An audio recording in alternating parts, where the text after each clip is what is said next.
And welcome to finance ज्ञानी। मैं हूं आपके साथ नूरबशीर सिंह और ये है वीकेंड स्पेशल शो जहां पर हम बातचीत करेंगे मार्केट के बारे में। मार्केट के बारे में बातचीत करें उससे पहले जितने भी व्यूअर्स और जितने भी सब्सक्राइबर्स हैं फाइनेंस ज्ञानी के, और वहां पर जितने भी लोग हमें इस वक्त देखेंगे, उन सभी को आज स्वतंत्रता दिवस की ढेर सारी शुभकामनाएं। आज बाजार बंद है लेकिन कोशिश की जाएगी कि आपका जो पोर्टफोलियो है, जहां पर आप लॉस में चल रहे हैं, वहां से आपको आजादी मिल सके और आपके लिए बाजार में ढेर सारी अपॉर्चुनिटीज यहाँ पर बन रही है, वो ढूंढ करके आप लोगों के लिए निकाली जा सके। इन सभी बातों पर बातचीत करने के लिए हमारे साथ एक और खास मेहमान जुड़ चुके हैं। वेलकम कर लेते हैं निर्वंतीज रिसर्च के फाउंडर वरुण जोशी जी का। वरुण सर, बहुत बहुत स्वागत है आपका फाइनेंस ज्ञानी पर, और स्वतंत्रता दिवस की आपको ढेर सारी शुभकामनाएं। जी, गुड मॉर्निंग उर्वशी जी, हमारे सभी व्यूअर्स को, आपकी टीम को, और आज के इस पावन अवसर पर हैप्पी इंडिपेंडेंस डे हमारे सभी देशवासियों को और हमारे सभी व्यूअर्स को। चलिए, तो आज बढ़िया दिन है, बढ़िया मौका है, और इसी के साथ बढ़िया थॉट्स के साथ शुरुआत कर लेते हैं। और सबसे पहले जरूरी है ये देखना कि इस पूरे हफ्ते में बाजार में क्या कुछ हलचल होती भी नजर आई है। जरा रिपोर्ट कार्ड स्क्रीन पर रखिएगा। सोमवार से शुरुआत कर लेते हैं। बाजार देखें तो पॉजिटिव नोट्स पर ही शुरू हुआ था। 24,583 का लेवल निफ्टी ने हमें दिखाया। अगर हम ओवरऑल ग्लोबल बाजारों की भी बात करें तो वहां पर भी पॉजिटिविटी हमें देखने को मिली थी। मंगलवार को अगर हम देखें तो वीकली एक्सपायरी का दिन था और यहीं से शुरुआत हो गई बाजार के रेंज में जाने की, क्योंकि मेजर सेल ऑफ यहीं पर हमें देखने को मिला। ब्रेंट की बात करें तो ये भी $90 के आसपास देखने को मिला। निफ्टी के लेवल्स अगर मैं देखूं तो यहाँ पर 24,471 के आसपास निफ्टी इन लेवल्स पर चलता हुआ हमें नजर आया था। इसके अलावा अगर हम देखें तो वेंसडे को कुछ रिकवरी बाजार ने अटेम्प्ट की थी, लेकिन उसके बाद जो फॉलो अप डेज रहे हैं वहां पर बाजार लगातार रेंज में नजर आया। थर्सडे का अगर मैं चार्ट देखूं निफ्टी का तो यहाँ पर 24,395 का लेवल हमें देखने को मिला। 0.17% की अपसाइड के साथ में फ्लैट रहा बाजार। लेकिन डिफेंस पैक की बात करें तो वहां पर हमें कुछ तेजी बनती हुई नजर आई। कुछ काउंटर्स अगर हम देखें तो वहां पर रफ्तार देखने को मिली। कंपनीज की कुछ नतीजे भी निकल करके आए थे। तो इन सारी बातों ने जो है वो डिफेंस पैक को रफ्तार दी थी। इसके अलावा कल के फ्राइडे सेशन की अगर हम बात करें तब भी यहाँ पर मिडिल ईस्ट की वजह से टेंशन हमें देखने को मिली थी। बाजार के अंदर भी बाजार रेंज पे काम करता हुआ नजर आया। 24,367 के लेवल पर कामकाज रहा, और साथ ही साथ ब्रेंट में एक बार फिर से हमें स्पाइक देखने को मिला। ओवरऑल सेक्टर वाइज भी जरा देख लीजिए तो 16 में से 15 सेक्टर्स लाल निशान में कारोबार करते हुए नजर आए। इसके अलावा मेटल्स, फाइनेंशियल, इन सभी में ही जो है वो डाउन साइड हमें देखने को मिली। हालांकि अगर मिड कैप्स की देखें तो मिड कैप्स में एक रिलेटिव रेजिलियंस देखने को मिला था। इसके अलावा ओवरऑल जो स्ट्रक्चर है आगे के लिए बाजार का किस तरीके से बन रहा है और आप लोगों के लिए किन लेवल्स का ध्यान रखना इंपॉर्टेंट है, अब हम समझते हैं वरुण सर से। वरुण सर, डेटा कार्ड पूरा आपके सामने है। अब आप बताइए आगे आने वाले बाजार के लिए क्या क्या लेवल्स इंपॉर्टेंट रहेंगे और क्या इसी रेंज में बाजार कामकाज करता हुआ नजर आएगा? जी, देखिए उर्वशी जी, एक व्हाट्सएप फॉरवर्ड आया था मुझे और उन्होंने कुछ 3 साल का डेटा दिया था, और तीनों इंडिपेंडेंस डे के दिन निफ्टी करीबन 24,200 से 300 के बीच में ही है। तो लगातार 3 ईयर से हम एक कंसोलिडेशन जोन में है। बट अगर इंडिविजुअल स्टॉक्स की बात करेंगे, स्टॉक स्पेसिफिक जो हम बात कर रहे हैं, वहां पर काफी अच्छे मौके और काफी स्क्रिप्ट, जो काफी स्टॉक्स है वहां पर आप देखेंगे तो करीबन 200% से लेके 50% तक के रिटर्न बने हैं। यानी अच्छे बिजनेसेस अगर आप पिक कर रहे हैं, अच्छे क्वालिटी बिजनेस में आप इन्वेस्ट कर रहे हैं, उनके जो अर्निंग्स अच्छे आ रहे हैं, और जो मैनेजमेंट का गाइडेंस है वहां पर अगर आप फोकस कर रहे हैं, तो बिल्कुल अच्छे रिटर्न बन सकते हैं। निफ्टी अपना काम कर रहा है और स्टॉक स्पेसिफिक अपना काम कर रहा है। तो जैसे हमने काफी बार बात की थी, तो मार्केट 2022-24 वाला नहीं रहा जहां पर घोड़े गधे सब कुछ चल रहे थे। अब आप देखेंगे तो यहाँ पर स्टॉक स्पेसिफिक आपको रिसर्च करनी पड़ेगी, फंडामेंटली बैक्ड स्क्रिप्ट होना चाहिए, और अगर टेक्निकली फिर ब्रेकआउट होता है तो वहां पर मोमेंटम काफी बढ़िया बन रहा है। तो उस तरीके के स्टॉक्स जो है अब आपको आइडेंटिफाई करने हैं, और वहां पर ही हम जैसे एक्सपर्ट्स की बात कर रहे हैं, उनकी जरूरत पड़ रही है अब। तो एक अच्छा माहौल है, जैसे एक एक्सपर्ट्स कुछ अच्छे स्टॉक्स, अच्छे बिजनेसेस ढूंढ के लाते हैं और फिर निवेशक निवेश करते हैं, और वहां पर काफी बढ़िया रिटर्न्स बन रहे हैं उनके। चलिए, तो कुल मिलाकर के बात ये है कि अब वो टाइम आ गया है जहां पर आपको क्वालिटी स्टॉक्स के ऊपर फोकस करना काफी ज्यादा इंपॉर्टेंट है। लेकिन अगर आपके लिए थोड़ा सा मेहनत भरा काम है, या फिर आप जो है वो फुल टाइम ट्रेडर नहीं है, आप कभी कभार बाजार देखते हैं, पैसा लगा करके छोड़ देते हैं, लेकिन इन्फ्लुएंस में लगा करके आप ये पैसा छोड़ रहे हैं, तो आप इन्फ्लुएंस में मत आइए, आप फाइनेंस ज्ञानी पर आइए। क्योंकि यहाँ पर आपको मिलेंगे ढेर सारे एक्सपर्ट्स। वरुण सर हमारे साथ अवेलेबल रहते हैं, कल की तैयारी भी वो आपको कराते हैं, तो वो शो आपसे मिस नहीं होना चाहिए। क्योंकि क्या होता है कि आने वाले टाइम की अपॉर्चुनिटीज अगर आपको पहले से ही पता चल जाए, तो वो एक आपके लिए बेनिफिट होता है इस अनसर्टेन मार्केट में। तो मेहनत अगर आप कम करना चाहते हैं, या फिर आप बाजार को समझना चाहते हैं, तो ये सारे शोज आपको मिस नहीं करने चाहिए। एक्सपर्ट की राय के साथ ही कामकाज कीजिए। एफएसजीएस का अगर मैं डेटा देखूं सर, यहाँ पर इस पूरे ट्रेडिंग सेशन में हमने देखा तो 5 में से 3 दिन 3 दिन जो है वो एफआईएस बायर के जोन में काम करते हुए नजर आए हैं। ये डेटा आपको कैसा नजर आ रहा है सर? जी, देखिए फिर से अगर क्रूड की बात करें तो क्रूड वापस $80 से, जो हमने लास्ट वीक भी बात की थी कि क्रूड 80-82 के आसपास काफी अच्छा सपोर्ट है ब्रांड क्रूड के, और वहां पर एक रैली आ सकती है। तो वहां पर एक रैली आई हम्म। है, और अभी भी वेस्ट एशिया क्राइसिस आप देखेंगे तो वहां पर कोई भी जो नतीजा निकल के नहीं आ रहा है, जिसकी वजह से हम्म। मार्केट अभी भी सबड्यूड है। ब्रेकआउट बिल्कुल दिया था, ब्रेकआउट के बाद आप देखेंगे तो मार्केट फिर से फिजल आउट हो गए। और जो हमने बात की कि हम्म। मार्केट फिर से जो रेंज था हम्म। 24,350 के अंदर आ गया है। तो ब्रेकआउट तो कहीं ना कहीं ऐसा बोलेंगे कि ब्रेकआउट सस्टेन तो हो रहा है अभी भी, बट जिस तरीके का मोमेंटम हमें चाहिए था वो नहीं मिला है। साथ ही में हम्म। निफ्टी आईटी और निफ्टी बैंक, अगर दो इंडाइसेस देखेंगे जो निफ्टी को मेजोरिटी यहाँ पर सपोर्ट देते, वहां पर भी कंसोलिडेशन चल रहा है। निफ्टी बैंक भी आप देखिए 57,000 तक नीचे की लो, यहाँ पर 57,200 तक गया था। उसके बाद एक अच्छा सपोर्ट मिला, फिर से 58,000 के आसपास रेजिस्टेंस मिला। निफ्टी आईडी अगेन हम काफी दिनों से बात कर रहे हैं, 32,000 के अराउंड काफी बड़ा रेजिस्टेंस है, और उसी जोन में एक कंसोलिडेशन चल रहा है, जिसकी वजह से मार्केट यहाँ पर अभी भी आप देखेंगे तो सब्ज्यूट जोन में काम कर रहा है। और यहाँ पर एक सीएस की वजह से भी देखिए फिर से काफी उलझने आना शुरू हो गई है। सेंसेक्स की एक्सपायरी में भी काफी बड़ी ऊपर हम्म। नीचे उठक पटक हो गई थी, वहां पर भी काफी निवेशक परेशान थे। तो उस वजह से भी मार्केट में क्लैरिटी नहीं आ रही है। अनफॉर्चुनेटली अगर आप देखेंगे तो मार्केट जब जब ब्रेकआउट करने की कोशिश कर रहा है, वहां पर कहीं ना कोई रीजन से आप देखेंगे तो एक एक गिरावट आ रही है, एक सेलिंग प्रेशर बन रहा है। बट अभी भी 24,250 होल्ड करके रखा है मार्केट ने। आई थिंक अपना 24 ईयर में जो है उसको सपोर्ट लेकर मार्केट अब 2 दिन से यहाँ पर बाउंस बैक कर रहा है। तो अभी भी पॉजिटिव साइंस हम्म। लग रहे हैं, और मुझे कहीं ना कहीं लग रहा है ये ब्रेकआउट अभी भी फेल नहीं हुआ है, ये ब्रेकआउट सस्टेन हो सकता है। बट अब हर्डल्स आप देखेंगे तो फिर से 24,500, 24,650 वैसे हर्डल्स रहेंगे ऊपर जाते समय। बट हल्के से हमें लग रहा है कि फिर से मार्केट में एक पॉजिटिव खरीदारी आ सकती है। चलिए ठीक है, यहाँ पे नीचे काउंटर आपको नजर आ रहा होगा। जैसे ये काउंटर जो है वो खत्म होता है, बढ़ूंगी मैं आप लोगों के सवालों की तरफ, लेकिन उससे पहले जरूरी ये है कि आप सभी लोगों के लिए पोल पर एक क्वेश्चन लगाया गया है, वहां पर जाकर के वोटिंग अपनी कंटिन्यू कर दीजिए, और अपने सवालों की संख्या तेजी के साथ बढ़ा दीजिए। जब संख्या बढ़ा रहे हैं तो थम्स अप की संख्या भी बढ़नी चाहिए, शेयर की संख्या भी बढ़नी चाहिए, और आप लोग जिस भी संख्या में, जितनी भी संख्या में हमारे साथ जुड़े, वो हमारे लिए उतना ही अच्छा है, आपके लिए उतना ही अच्छा है, और आज के दिन के लिए उतना ही अच्छा है। जरा पोल क्वेश्चन का सवाल देख लीजिए। सवाल है कि अगले हफ्ते कौन सा सेक्टर सबसे ज्यादा कमाई करा सकता है, या फिर मैं यूं कहूं कि कौन से सेक्टर पे आपको फोकस रखना है? बैंकिंग, आईटी, डिफेंस, या फिर ऑटो? आपको क्या लगता है? आप अपनी इच्छा से जाकर के यहाँ पर वोट कीजिए। आपकी इच्छा फिर आगे जाकर के सही बैठती है ये नहीं, ये आपको पता चलेगा इस शो के बाद में।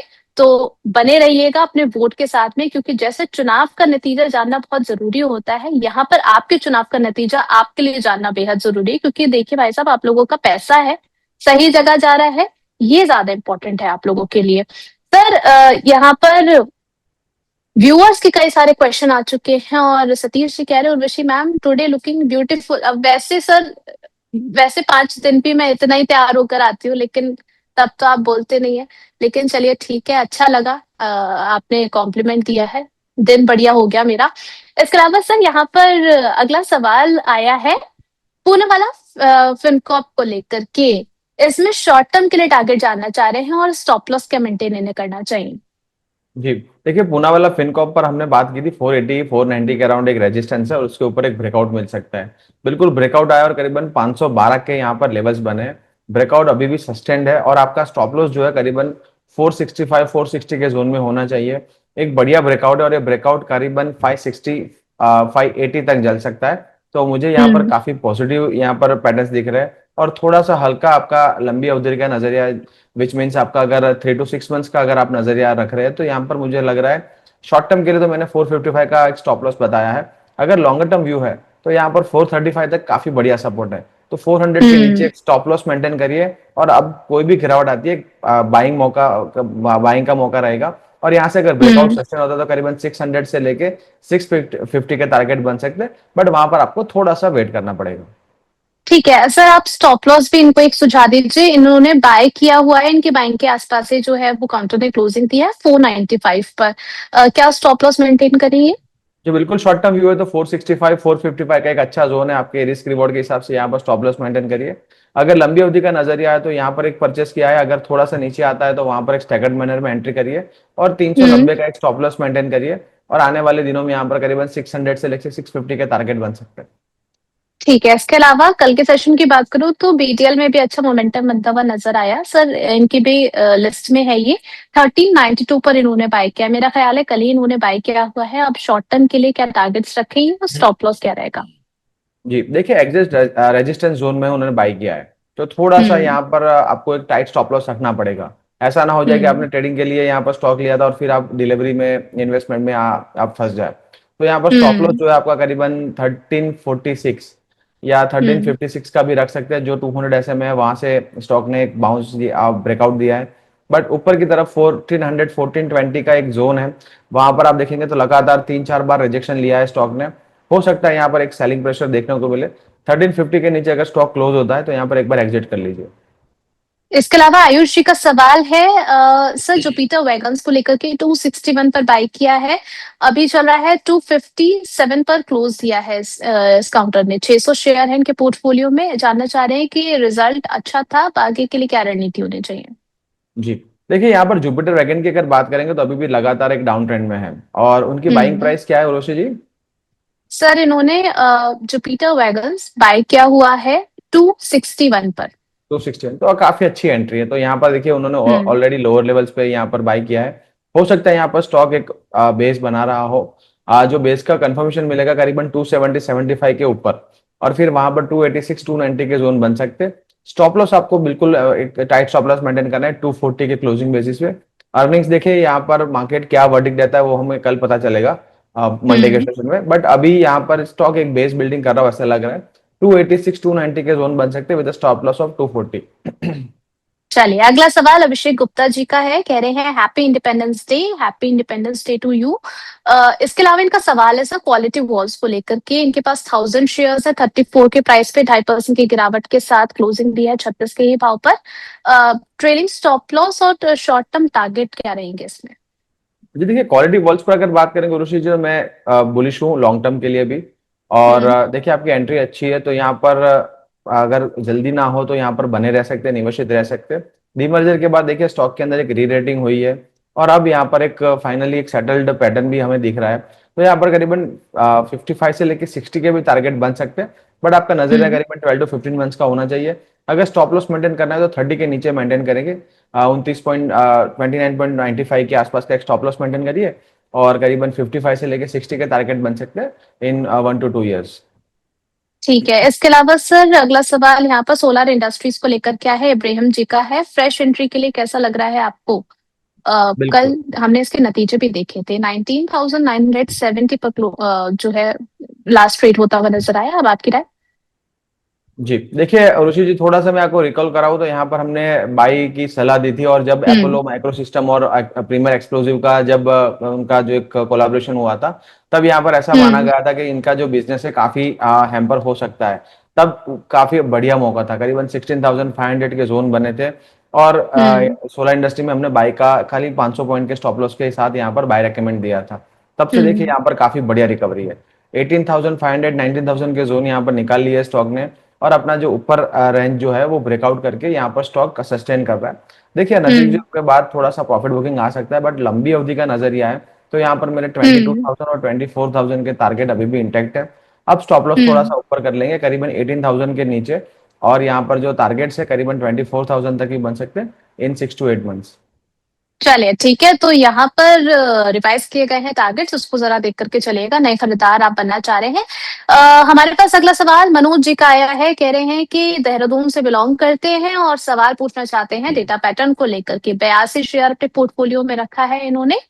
और आपकी राय इस पर क्या रहेगी सर? 4025 के प्राइस पर इनकी एंट्री है। जानना चाह रहे हैं कि आगे इनको होल्ड करना चाहिए और क्या टारगेट्स रहेंगे? जी बिल्कुल होल्ड करना चाहिए। 4300 के अराउंड एक स्टॉप लॉस मेंटेन करिए। ऊपर की तरफ जैसे ही 4650 का जोन निकालता है, यहाँ पर स्टॉक रेडी है करीबन 4750 और 5000 के लिए। पॉजिटिव चार्ट लग रहे हम्म। हैं, थोड़ा सा यहाँ पर स्लगिशनेस चल रहा है डेली चार्ट्स पर, बट ओवरऑल अगर आप चार्ट स्ट्रक्चर देखेंगे तो काफी पॉजिटिव है और यहाँ पर बने रहना चाहिए। 4300 का स्टॉप लॉस मेंटेन करिए। चलिए, इसके अलावा सर मार्क्सन्स फार्मा और देख लीजिए, जबरदस्त रैली और जबरदस्त ट्रेंड में मार्क्सन्स हमें नजर आ रहा है। अब आगे के लिए क्या ये जो रैली है मार्क्सन्स की वो कंटिन्यू रहेगी, या फिर आने वाले ट्रेडिंग वीक में हमें यहाँ पर प्रॉफिट बुकिंग देखने को मिल सकती है? क्या रणनीति होनी चाहिए, क्योंकि जी सौरभ बिल्कुल। रावत जी का भी सवाल है। जी बिल्कुल, देखिए निफ्टी फार्मा की अगर बात करेंगे तो काफी दिनों से हम बुलिश है, और वहां पर specially mid and small mid जो फार्मा स्टॉक्स है, वहां पर तो बढ़िया एक ये आप देखेंगे तो एक रैली चल रही है। साथ ही में अगर आप हम्म। देखेंगे तो जो स्टॉक है मार्क्स फार्मा, अपने दिसंबर 2 दिसंबर 2024 यानी आफ्टर 1.5 ईयर यहाँ पर स्टॉक अपना जो प्रीवियस लेवल है वो ऑल टाइम हाई निकाल रहा है। तो अगर हम्म। 358 360 के जोन यहाँ अगर क्रॉस कर लेता है तो यहाँ पर एक हम्म। अनचार्टेड टेरिटरी में स्टॉक कारोबार करना शुरू करेगा। थोड़ा सा हल्का हम्म। सा आप देखेंगे तो एक बड़ा मूव आ चुका है, तो एक स्ट्रेच्ड है करीबन 350 360 के जोन में एक बार कंसोलिडेट कर सकता है। बट यहाँ हम्म। पर मुझे काफी पॉजिटिव चार्ट्स लग रहे हैं, और कोई भी हम्म। गिरावट का मौका आता है करीबन 300 310 के आसपास, यहाँ पर बाइंग हम्म। अपॉर्चुनिटी है with stop loss of 265 targets. यहाँ पर मुझे लग रहा है कि एक जो बड़ा रेंज ब्रेकआउट है करीबन हम्म। 450 तक के टारगेट्स मार्क्सेंस में बन सकते हैं। ठीक है, इसके अलावा सर दो काउंटर का और कंपैरिजन कर लीजिए। एक रश्मि जी ने दो सवाल पूछे हैं। अशोक लेलैंड और पाइन लैब्स दोनों का ही चार्ट स्ट्रक्चर आपको कैसा लग रहा है, और अगर किसी को नई खरीदारी करनी है तो फिर कौन से काउंटर में कर सकते हैं शॉर्ट टू मिड टर्म के लिए, और क्या टारगेट्स रहेंगे? जी अशोक लेलैंड में आप देखेंगे तो काफी बढ़िया रैली हुई है। 150 से लेके हम्म। 165 का एक जोन था, वो निकाल लिया स्टॉक ने। फिर आप देखेंगे गैप अप हुआ था और यहाँ से वो गैप कंटिन्यू रहा है। अब आपको हम्म। स्टॉप लॉस अगर आपके पास है तो 169 से लेके 166 तक का जोन है, वहां पर एक स्टॉप लॉस मेंटेन कर सकते हैं। या फिर कोई गिरावट आती है तो आप एक्यूमुलेट कर सकते हैं विद स्टॉप लॉस ऑफ 165। यहाँ पर टारगेट जो है करीबन 180 और 190 के आसपास के बन सकते हैं। तो अशोक लेलैंड का चार्ट मुझे अच्छा लग रहा है, एक रेंज ब्रेकआउट है। पाइन लैब्स की अगर हम्म। बात करेंगे तो पाइन लैब्स में भी एक बढ़िया ब्रेकआउट मिला है आफ्टर 2 इयर्स। तो यहाँ पर भी एक हम्म। बढ़िया सा एक ब्रेकआउट हमें देखने को मिला है, और एक रेंज ब्रेकआउट है। 155 के हम्म। स्टॉप लॉस के साथ यहाँ पर बने रह सकते हैं। पहला टारगेट रहेगा 180 और दूसरा टारगेट रहेगा करीबन 210। तो यहाँ पर भी हमारा एक हम्म। पॉजिटिव व्यू है, बिल्कुल बने रह सकते हैं। और कोई गिरावट आती है तो आप बिल्कुल बाय करिए 153 155 के एक जोन में, अच्छे से आप स्टॉप लॉस मेंटेन कर सकते हो। अच्छा, अब मैं ताहा जी का सवाल लेने वाली हूँ। उसके बाद बढ़ेंगे कुछ ऐसे नामों पर जहां पर कुछ ना कुछ खबरें हमने देखी हैं, वीकेंड में कुछ डेवलपमेंट देखा है, तो उसको भी जरा जांचना बेहद जरूरी है कि आने वाले वीक के लिए क्या वहां पर अपॉर्चुनिटी बन रही है या नहीं। इस बीच आप लोग क्या कीजिए, आप लोग अपने सवाल और भेज दीजिए। जैसे ही हम इन काउंटर्स पर बातचीत खत्म करेंगे, मैं दोबारा आप लोगों के सवालों की तरफ लौटूंगी। अच्छा सर, ताहा जी का सवाल है वेदांता एल्यूमिनियम को लेकर के। 448 पर इन्होंने 316 शेयर ले रखे हैं। कह रही है अभी जो स्टॉक ने आय बनाया था वहां से प्रॉफिट अपना निकाल नहीं पाई हैं, तो क्या इनको थोड़ा और आगे होल्ड रखे रहना चाहिए, दोबारा इन्हें मौका मिलेगा निकलने का? जी यहाँ पर दो आंसर रहेंगे ऋषि जी। एक है आपका बिल्कुल शॉर्ट टर्म व्यू है, तो एक 420 के हम्म। अराउंड एक स्टॉप लॉस मेंटेन करिए। और अगर आपके पास हम्म। लंबी अवधि का नजरिया और यहाँ पर एक्यूमुलेट करना है, तो मुझे लग रहा है एल्यूमिनियम स्पेस में काफी अच्छा यहाँ पर ग्रोथ बन सकता है। बट हाल फिलहाल जो डॉलर इंडेक्स है उसके हिसाब से यहाँ पर मेटल स्टॉक्स है, वहां पर थोड़ी सी आप देखेंगे तो एक रेंज बाउंड या फिर एक स्लगिश मूवमेंट देखने को मिल रही है। अगर हम्म। आपको 440 420 के जोन में गिरावट में मिल रहा है तो बिल्कुल अक्यूमुलेट करिए।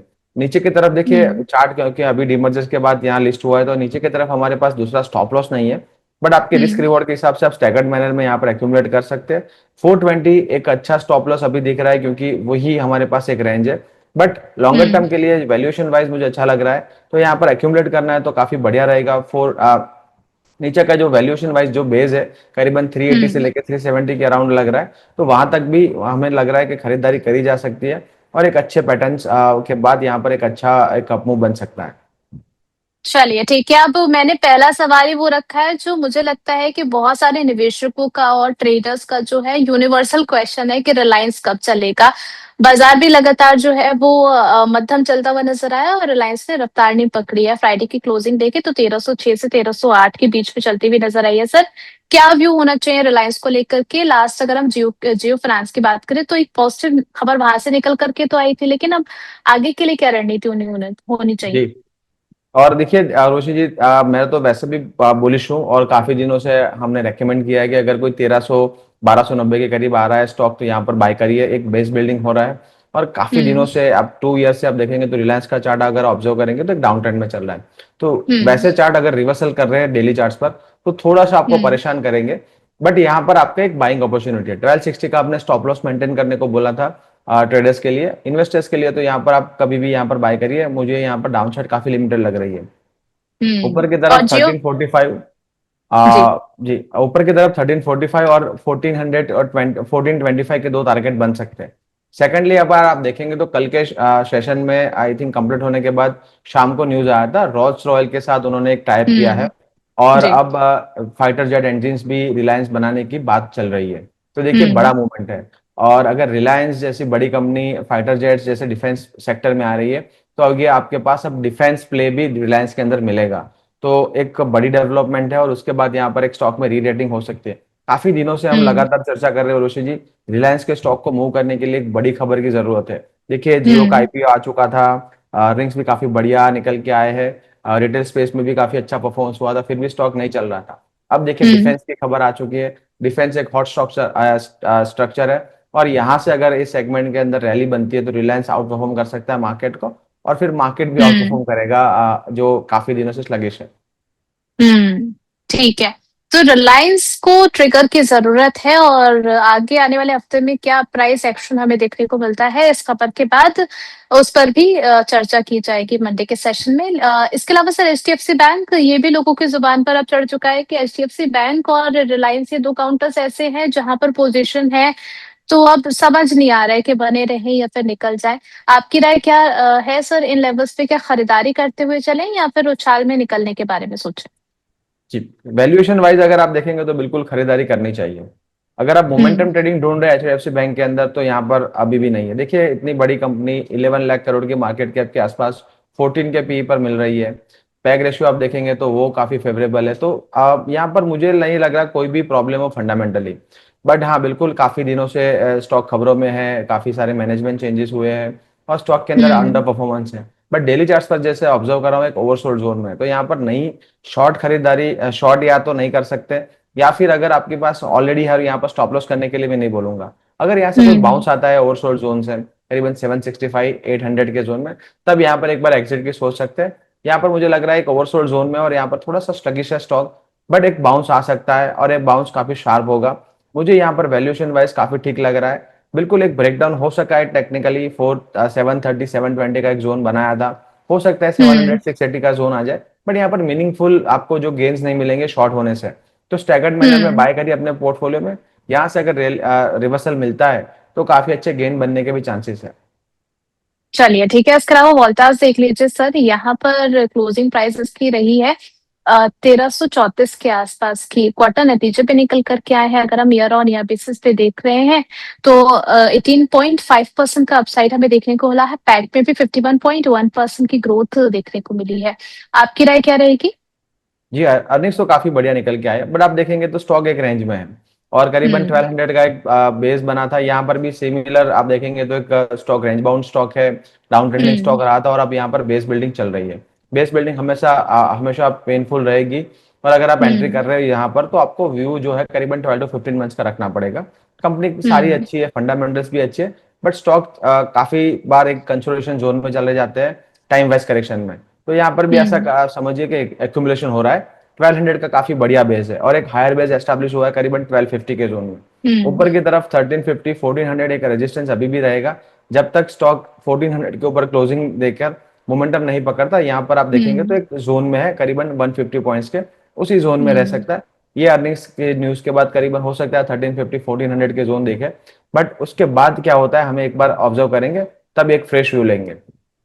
अच्छा, अगर हम लास्ट सेशन देखें सर, मार्केट काफी सबड्यूड रहा, लेकिन अगर ड्यूरेबल स्टॉक्स देखें तो उसमें एक अच्छा एक्शन हमें देखने को मिला है। ऐसे में ही एलजी इलेक्ट्रॉनिक्स का जरा चार्ट देख लीजिए सर। नतीजे पे निकल करके आए थे, 10% की जबरदस्त अपसाइड यहाँ पर देखने को मिली। 1736 का जो है इसने अपना हाई भी बनाया। अब आगे के लिए एलजी इलेक्ट्रॉनिक्स आपको क्या टारगेट्स दिखा सकता है? जी बिल्कुल बढ़िया। एक देखिए 16% का कैंडल है मंथली का, और अभी मंथली तो हम्म। अभी मंथ तो चल रहा है। अगर ये हम्म। स्टॉक कामयाब रहता है करीबन 1750 के जोन, हम्म। 1750 1775 के जोन के ऊपर क्लोजिंग देने में, तो यहाँ पर एक हाँ जी। आईपीओ बेस्ड ब्रेकआउट हो सकता है। और यहाँ पर फिर कोई हम्म। भी यहाँ पर गिरावट आती है, खरीदारी का मौका रहेगा। जो एक गैप बना है हम्म। करीबन 1600 के आसपास, एक स्टॉप लॉस हो सकता है, और यहाँ पर फ्रेश खरीदारी की जा सकती है। एक हायर बेस के बाद एक बढ़िया ब्रेकआउट मिला है विथ द वॉल्यूम, तो ये स्टॉक हम्म। करीबन 2000 तक के लिए तैयार है। हो सकता है थोड़ा सा कंसोलिडेट करे, बट यहाँ पर मुझे लग रहा है कि आईपीओ बेस्ड ब्रेकआउट है, यहाँ पर बिल्कुल निवेश करना चाहिए। ओके, अगर मैं पूरे पैक की बात करूं तो इसमें आपकी टॉपिक कौन सी रहेगी नई खरीदारी के हिसाब से? और शॉर्ट टू मिड टर्म में लग रहा है अच्छा खासा प्रॉफिट यहाँ से बन सकता है। आप किसे चुन रहे हैं? जी बिल्कुल एलजी ही मैं चुनूंगा, क्योंकि यहाँ पर काफी अच्छा प्राइस एक्शन और वॉल्यूम है। साथ ही में वोल्टास में भी देखिए अर्निंग्स तो काफी बढ़िया है। वहां पर भी अगर 1350 1375 के यहाँ के एक बार लेवल्स निकल जाते हैं और स्टॉक वहां पर कंसोलिडेट करता है, तो यहाँ पर भी हम्म। ब्रेकआउट मिल सकता है। वोल्टास में करीबन 1500 1550 के लेवल्स बन सकते हैं। तो मेरे दो टॉपिक रहेगी। चलिए, इसके अलावा सर वोडाफोन आइडिया देख लीजिए। वोडाफोन आइडिया कल अच्छे एक्शन में नजर आया था। क्लोजिंग इसकी जो रही है 14 के आसपास क्लोजिंग दी है। अब आगे के लिए आपकी क्या राय रहेगी यहाँ पर? जी बिल्कुल, एक अच्छा रिवर्सल है। एक ओवरसोल्ड जोन में था करीबन 1260 13 के जोन में, और एक अच्छा रिकवरी आया है। अब यहाँ पर एक हम्म। रेजिस्टेंस है करीबन 1440 1450 के अराउंड, एक काफी अच्छा बेस बना था। उसके बाद यहाँ पर स्टॉक में करेक्शन आया था। हो सकता है यहाँ पर एक रिजेक्शन मिले और फिर से स्टॉक रेंज में चला जाए। हाल फिलहाल एक हम्म। अच्छी प्राइस एक्शन है, और अगर आपके पास ऑलरेडी है तो यहाँ पर मैं एक बार प्रॉफिट बुक करने की सलाह दूंगा। फ्रेश खरीदारी के लिए थोड़ा सा वेट करेंगे, एक बार थोड़ा हम्म। कंसोलेशन मिल जाए उसके बाद एक बार व्यू लेंगे। चलिए ठीक है, तो थोड़ा सा कंसोलिडेशन उसके बाद खरीदारी करिए। इसके अलावा हाई वेटेज स्टॉक भारतीय एयरटेल देख लेते हैं। यहाँ पर भी हमने देखा कि दोपहर के आसपास कुछ अच्छे खासे वॉल्यूम्स के साथ बाइंग आती हुई नजर आई सर। इसमें भी तेजी रही है 2.5% के अपसाइड के साथ। 1992 के लेवल पर क्लोजिंग दी है। अब आपकी राय भारतीय एयरटेल को लेकर के क्या रहेगी? जी बिल्कुल ब्रेकआउट है रोशी जी, और बड़ी रेंज थी करीबन 1740 से लेके 1925। 200 पॉइंट की रेंज हम्म। यहाँ पर ब्रेकआउट दिया है। एक अच्छा कंसोलिडेशन हुआ है भारतीय के अंदर। और अब फिर से डेली चार्ट्स पर आप देखेंगे तो मूविंग एवरेजेस जो है, short term moving averages, long term moving averages को क्रॉस ओवर कर रही है। और अर्निंग्स के बाद जो एक बड़ी कैंडल बनी थी, उसी कैंडल के जोन में यहाँ पर स्टॉक कारोबार कर रहा है। करीबन 2100 के लिए स्टॉक यहाँ पर बिल्कुल रेडी है। तो यहाँ पर बिल्कुल बाई की सलाह रहेगी। स्टॉप लॉस जो है आपका हम्म। करीबन 1940 के अराउंड मेंटेन कर सकते हैं। चलिए, अब यहाँ पर हो गई है कुछ खबरों की बातचीत। अब लौट चलती हूँ मैं, जैसे मैंने आपको बोला था, आप लोगों के सवालों की तरफ। यहाँ पर राकेश नेगी जी लेकर आए हैं अपना सवाल इंडियन होटल्स के बारे में। कह रहे हैं कि 739 यहाँ पर आई गेस इन्होंने अपनी खरीदारी कर रखी है। अब आगे के लिए आपकी राय सर इसमें क्या रहेगी? जी 739 के अराउंड उन्होंने खरीदारी की। एक आप देखेंगे तो गिरावट चल रही है, बट ये गिरावट एक ब्रेकआउट के बाद रिटेस्ट हो सकता है। 680 तक हम्म। आपको यहाँ पर डरना नहीं है। यहाँ पर अगर स्टॉक आता है तो एक्यूमुलेट करिए, और स्टॉप लॉस करीबन 665 के अराउंड मेंटेन करिए। देखिए फेस्टिवल सीजन भी आ रहे हैं, और हम इसी सीजन में स्टॉक्स अच्छा परफॉर्म करना शुरू करते हैं। और यहाँ पर स्टॉक ने टाइम वाइज और प्राइस वाइज दोनों करेक्शन यहाँ पर कंप्लीट कर चुका है। तो यहाँ पर एक हम्म। अच्छी रैली हो सकती है, करीबन 800 850 के टारगेट बन सकते हैं।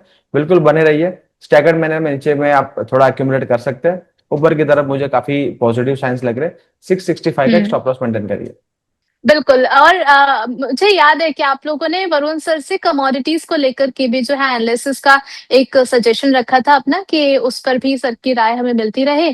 तो बिल्कुल उस पर भी इसी शो के दौरान हम जरूर चर्चा करेंगे। इसलिए आप लोगों के अगर सवाल है सोने चांदी क्रूड नेचुरल गैस या मेटल से जुड़े हुए, तो आप वो भी भेजते रहिए। जरा स्टॉक के बारे में चर्चा कर लें, कुछ सर के रडार के स्टॉक्स को भी जरा जांच लें, उसके बाद बढ़ेंगे कमोडिटी की तरफ। तो अपने सवालों को आप लगातार इसी तरीके से शेयर करते रहिएगा, और शेयर कर ही रहे हैं तो वीडियो भी शेयर हो जाए इसी बात पर, और थम्स अप भी जरा हो जाए। इसके अलावा सर यहाँ पर अगला सवाल आप देख लीजिए प्लीज, सीएमआर ग्रीन टेक को लेकर के विक्रम जी का सवाल है। 235 पर इनकी खरीदारी है, और थैंक यू उन्होंने पहले ही बोल दिया है, तो आप लेवल्स बता दीजिए। जी थोड़ा सा वीक चार्ट लग रहा है, और थोड़ी ऊपर की तरफ उन्होंने खरीदारी की है। बिल्कुल शॉर्ट टर्म व्यू देख स्टॉप लॉस मेंटेन करेंगे 210 का। 210 के नीचे हम्म। यहाँ पर स्टॉक में गिरावट और बढ़ सकती है। और अगर मैं हम्म। फंडामेंटली भी चेक करूँ तो यहाँ पर देखिए कंपनी फंडामेंटल तो अच्छी है, बट अभी ग्रीन स्पेस के अंदर थोड़ा सा सप्लाई बढ़ चुका है और यहाँ पर जो कंपनीज है वो परफॉर्म नहीं कर रही है। लंबी अवधि के लिए हम्म। अगर आपकी खरीदारी या फिर आपको होल्ड करने की अगर आपकी इच्छा है तो यहाँ पर बिल्कुल बने रह सकते हैं। ट्रेडिंग है तो यहाँ हम्म। पर स्टॉप लॉस करिए या फिर आप स्टैगर्ड मैनर में थोड़ा सा नीचे खरीद सकते हैं। मुझे लग रहा है यहाँ पर एक अच्छी रिवर्सल बन सकती है। वैसे मुझे फंडामेंटली स्टॉक के अंदर कोई प्रॉब्लम नहीं लग रहा है, बट यहाँ पर थोड़ा सा मार्केट वैल्यू नहीं दे रहा है हम्म। क्योंकि उनका थोड़ा ऐसे मुझे लग रहा है थोड़ा सा डेप बढ़ा है या फिर कोई भी मार्केट रीजन हो सकता है। बट यहाँ पर काफी हम्म। बढ़िया मुझे चार्ट पैटर्न्स लग रहे हैं। तो होल्ड करके रखिए अगर लंबी अवधि का नजरिया है। शॉर्ट टर्म व्यू है तो 210 का एक स्टॉप लॉस मेंटेन करिए। ठीक है। अच्छा विक्रम वर्मा जी, आपने WPL को लेकर के एक सवाल भेजा है जहां पर आपने बाइंग प्राइस 131 लिखी है। मुझे जो नजर आ पा रहा है मैं 32 पर देख पा रही हूँ, जो कि इससे काफी नीचे है। तो मुझे लग रहा है कि शायद ये सही सवाल नहीं है। तो आप इसको दोबारा भेज दीजिए, मैं दोबारा आपका सवाल ले लूंगी। इसके अलावा सर, खुशी राठी जी का क्वेश्चन सीजी पावर को लेकर के है। इसमें आपकी राय क्या रहेगी? और नवकार कॉर्पोरेशन 107 पर इन्होंने बाय किया हुआ है। दोनों में ही आपका व्यू जानना चाह रहे सीजी पावर की बात की ना ऋषि जी, थोड़ा सा नेट आई हैं जी। थिंक खराब हुआ था। हाँ, सीजी पावर पे देखिए एक अर्निंग्स के बाद एक बड़ी गिरावट आई थी और स्टॉक करीबन 800 के आसपास से एक रिवर्सल आया है। अब स्टॉक अपना जो हम्म। प्रीवियस सपोर्ट था 890 880 का, उसी जोन में यहाँ पर रेजिस्टेंस लेके एक कंसोलिडेशन कर रहा है। कंसोलिडेशन काफी पॉजिटिव है और एक हायर बेस है। 870 का मैं स्टॉप लॉस यहाँ पर मेंटेन करूंगा। 870 अगर टूट रहा है तो वापस यहाँ पर स्टॉक डाउन ट्रेंड यानी 800 के जोन में जा सकता है। फिर आपकी खरीदारी रहेगी हम्म। करीबन 750 755 के जोन में। 900 के ऊपर स्टॉक ट्रेड कर रहा है तो यहाँ पर काफी अच्छा एक पैटर्न बन सकता है और एक बढ़िया रिवर्सल बन सकता है करीबन 1000 के लेवल तक। 870 का हम्म। स्टॉप लॉस मान के चलिए यहाँ पर अभी शॉर्ट टर्म के लिए, और यहाँ पर आप बने रह सकते हैं। ठीक है। इसके अलावा संगीता बख्शी जी हमारी प्राइम दर्शक हैं, ये मोती सन्स के बारे में जानना चाह रही हैं। मोती सन्स ज्वेलर्स 16 रुपए 8 पैसे पर इसने क्लोजिंग दी है। 14.5% के अपसाइड के साथ में बाइंग प्राइस इन्होंने मेंशन करी है सर 17 की। और 1000 शेयर्स हैं इनके पास में। क्या किया जाए आगे? जी, फंडामेंटल तो देखिए ऋषि जी, मैं काफी कम ज्वेलरी स्टॉक्स को यहाँ पर मैं कवर करता हूँ क्योंकि मुझे थोड़ा सा बिजनेस में आप देखिए थोड़ा सा ट्रस्ट इशू है। बट अगर हम्म। टेक्निकली आप देखेंगे तो यहाँ पर बिल्कुल एक अच्छा पैटर्न है। ट्रिपल बॉटम का हम्म। फॉर्मेशन है डेली वीकली चार्ट पर। डबल बॉटम का एक रेंज ब्रेकआउट है डेली चार्ट्स पर और वीकली चार्ट्स पर। तो यहाँ से देखिए 20 तक के टारगेट बन सकते हैं। स्टॉप लॉस जो आपका हम्म। करीबन 13.68 13.50 के अराउंड मेंटेन कर सकते हैं। ऊपर 20 रुपए तक जा सकता है स्टॉक। काफी अच्छी यहाँ पर मोमेंटम बन सकती है और एक मोमेंटम रहेगा आने वाले क्षेत्र में। अगर आप निवेशित है करीबन 1350 का एक स्टॉप लॉस मेंटेन करिए। इसके अलावा सर क्यूपिड देख लीजिए। बुध गुरुवार के सेशन में हमने देखा कि क्यूपिड में एक अच्छी बाइंग हमें देखने को मिली थी। अभी क्लोजिंग दी है इसने 293 के लेवल पर। 204 पर इन्होंने खरीदारी कर रखी है। नीतू जी का सवाल है, क्या रणनीति होनी चाहिए सर आने वाले ट्रेडिंग सेशन के लिए? एक ट्रेडिंग स्टॉप लॉस लेके चलिए। देखिए यहाँ पर कोई कोई भी जो निवे यानी एक्सपर्ट है वो नहीं समझ पा रहे हम्म। कि 288 या 265 के आसपास का, माफ कीजिए 288 का पीई है। उस हिसाब से यहाँ हम्म। पर स्टॉक के अंदर तो काफी महंगा लग रहा है। टेक्निकली भी हम्म। बहुत स्ट्रेच स्टॉक है। अगर कोई भी करेक्शन आती है तो यहाँ पर बड़ी गिरावट आ सकती है। देखिए एक गैप अप हम्म। ओपन हुआ था ऑन 12 अगस्त। गैप अप का करीबन आपका सपोर्ट होगा करीबन 275 270 के जोन में। एक स्टॉप लॉस में मेंटेन करिए और ट्रेलिंग करिए। आपके पास काफी अच्छे लेवल्स पर खरीदारी है 204 के आसपास। जो जितनी भी रैली हो रही है यहाँ पर आप कंटिन्यू करिए, मूव को आइडेंटिफाई करते रहिए और जो ट्रेलिंग स्टॉप लॉस है ऊपर लाते जाइए। जैसे ही आपका प्रीवियस लो हम्म। या प्रीवियस क्लोजिंग कट रहा है वहां पर एक बार स्टॉप लॉस करके बुक कर लीजिए। ऐसे स्टॉक में ऐसे प्ले करेंगे तो काफी अच्छे रिटर्न बन सकते हैं और अभी तक क्यूपिड ने बनाए हैं। तो यहाँ पर मैं एग्जिट की हम्म। सलाह नहीं दूंगा, बट फ्रेश खरीदारी के लिए तो बिल्कुल नो रहेगा, अवॉइड की रहेगी। यहाँ पर अगर फंसेंगे हम्म। और कोई बड़ा गिरावट आया तो करीबन 20-30% डाउन आप कभी भी हो सकते हैं। ठीक है। अच्छा, KCP लिमिटेड अगला सवाल है इब्राहिम जी का। 159 पर इन्होंने बाय किया है और 154 पर क्लोजिंग दी है इस काउंटर ने। आपका व्यू इसका? कौन सा स्टॉक बताओ Rishi ji? KCP limited KCP. जी। हाँ, 156 के आसपास का क्लोजिंग है। देखिए जी। नीचे की तरफ से एक शार्प मूव आया है बट फिर से अपना 200 SMA जो है वहां पर स्टॉक रिजेक्शन ले रहा है। और अब अगर 148 145 का जोन टूटता है तो वापस हम्म। 130 के जोन में जा सकता है। तो मेरी सलाह रहेगी, हम्म। अगर आपके पास शॉर्ट टर्म व्यू है तो एक आप ट्रेलिंग स्टॉप लॉस लेके चलिए 145 का, ऊपर की तरफ हम्म। करीबन 180 तक स्टॉक जा सकता है। हिमांशु जी हैं, प्राइम दर्शक हैं हमारे, जो ब्रेन फर्मोवा को लेकर के आपकी राय जानना चाह रहे हैं। 30 शेयर ले रखे हैं और काफी ऊंचे स्तरों की इनकी बाइंग प्राइस है सर। 1080 पर खरीद रखा है और वहां से अभी चल रहा है 862 के भाव पर क्लोजिंग दी है, 3.20% की डाउन साइड के साथ में। अभी और नीचे खिसकेगा ये। स्टॉक का नाम नहीं जान पाए ऋषि जी में। Jubilant Pharmova, J Jubilant J pharma U. Nova, जी जी जी। जी। Jubilant pharma nova. देखिए जी, देखिए ऊपर की तरफ तो आई थिंक स्टॉक ने जो हाइज बनाए तो उसके बाद स्टॉक लगातार कंसोलिडेशन कर रहा है, हम्म। और करीबन 1040 से लेके 800 जोन में चल रहा है काफी दिनों से। तो यहाँ पर हम्म। अभी भी मुझे लग रहा है थोड़ा सा स्टॉक में और करेक्शन आ सकता है। स्टॉप लॉस देखिए, अभी तो आपने स्टॉप लॉस नहीं किया था, ऊपर की तरफ की खरीदारी है। अभी अगर स्टॉप हम्म। लॉस मेंटेन करना है तो करीबन 790 का स्टॉप लॉस मेंटेन कर सकते हैं। ऊपर की तरफ 1040 1050 का जोन नहीं निकलता तब तक यहाँ पर नई ब्रेकआउट की कोई संभावना नहीं लग रही है। तो थोड़ा सा अगर लंबी अवधि का नजरिया तो बने रह सकते हैं, या फिर 790 के आसपास का एक stop loss, trailing stop loss maintain कर सकते हैं। ठीक है। इसके अलावा सर महिंद्रा लाइफ स्पेस देख लीजिए, 55 शेयर है 450 के भाव पर, और यहाँ पर भी ये सामना कर रहे हैं गिरावट का, 384 पर क्लोज हुआ है। हम्म, यहाँ पर तो पॉजिटिव चार्ट्स है, और देखिए काफी अच्छी बाइंग आई है, और आई थिंक मैंने अर्निंग्स भी पढ़े थे, अर्निंग्स भी काफी अच्छे निकल गए Q4 Q1 के। तो यहाँ पर 440 के आसपास के लेवल बन सकते हैं।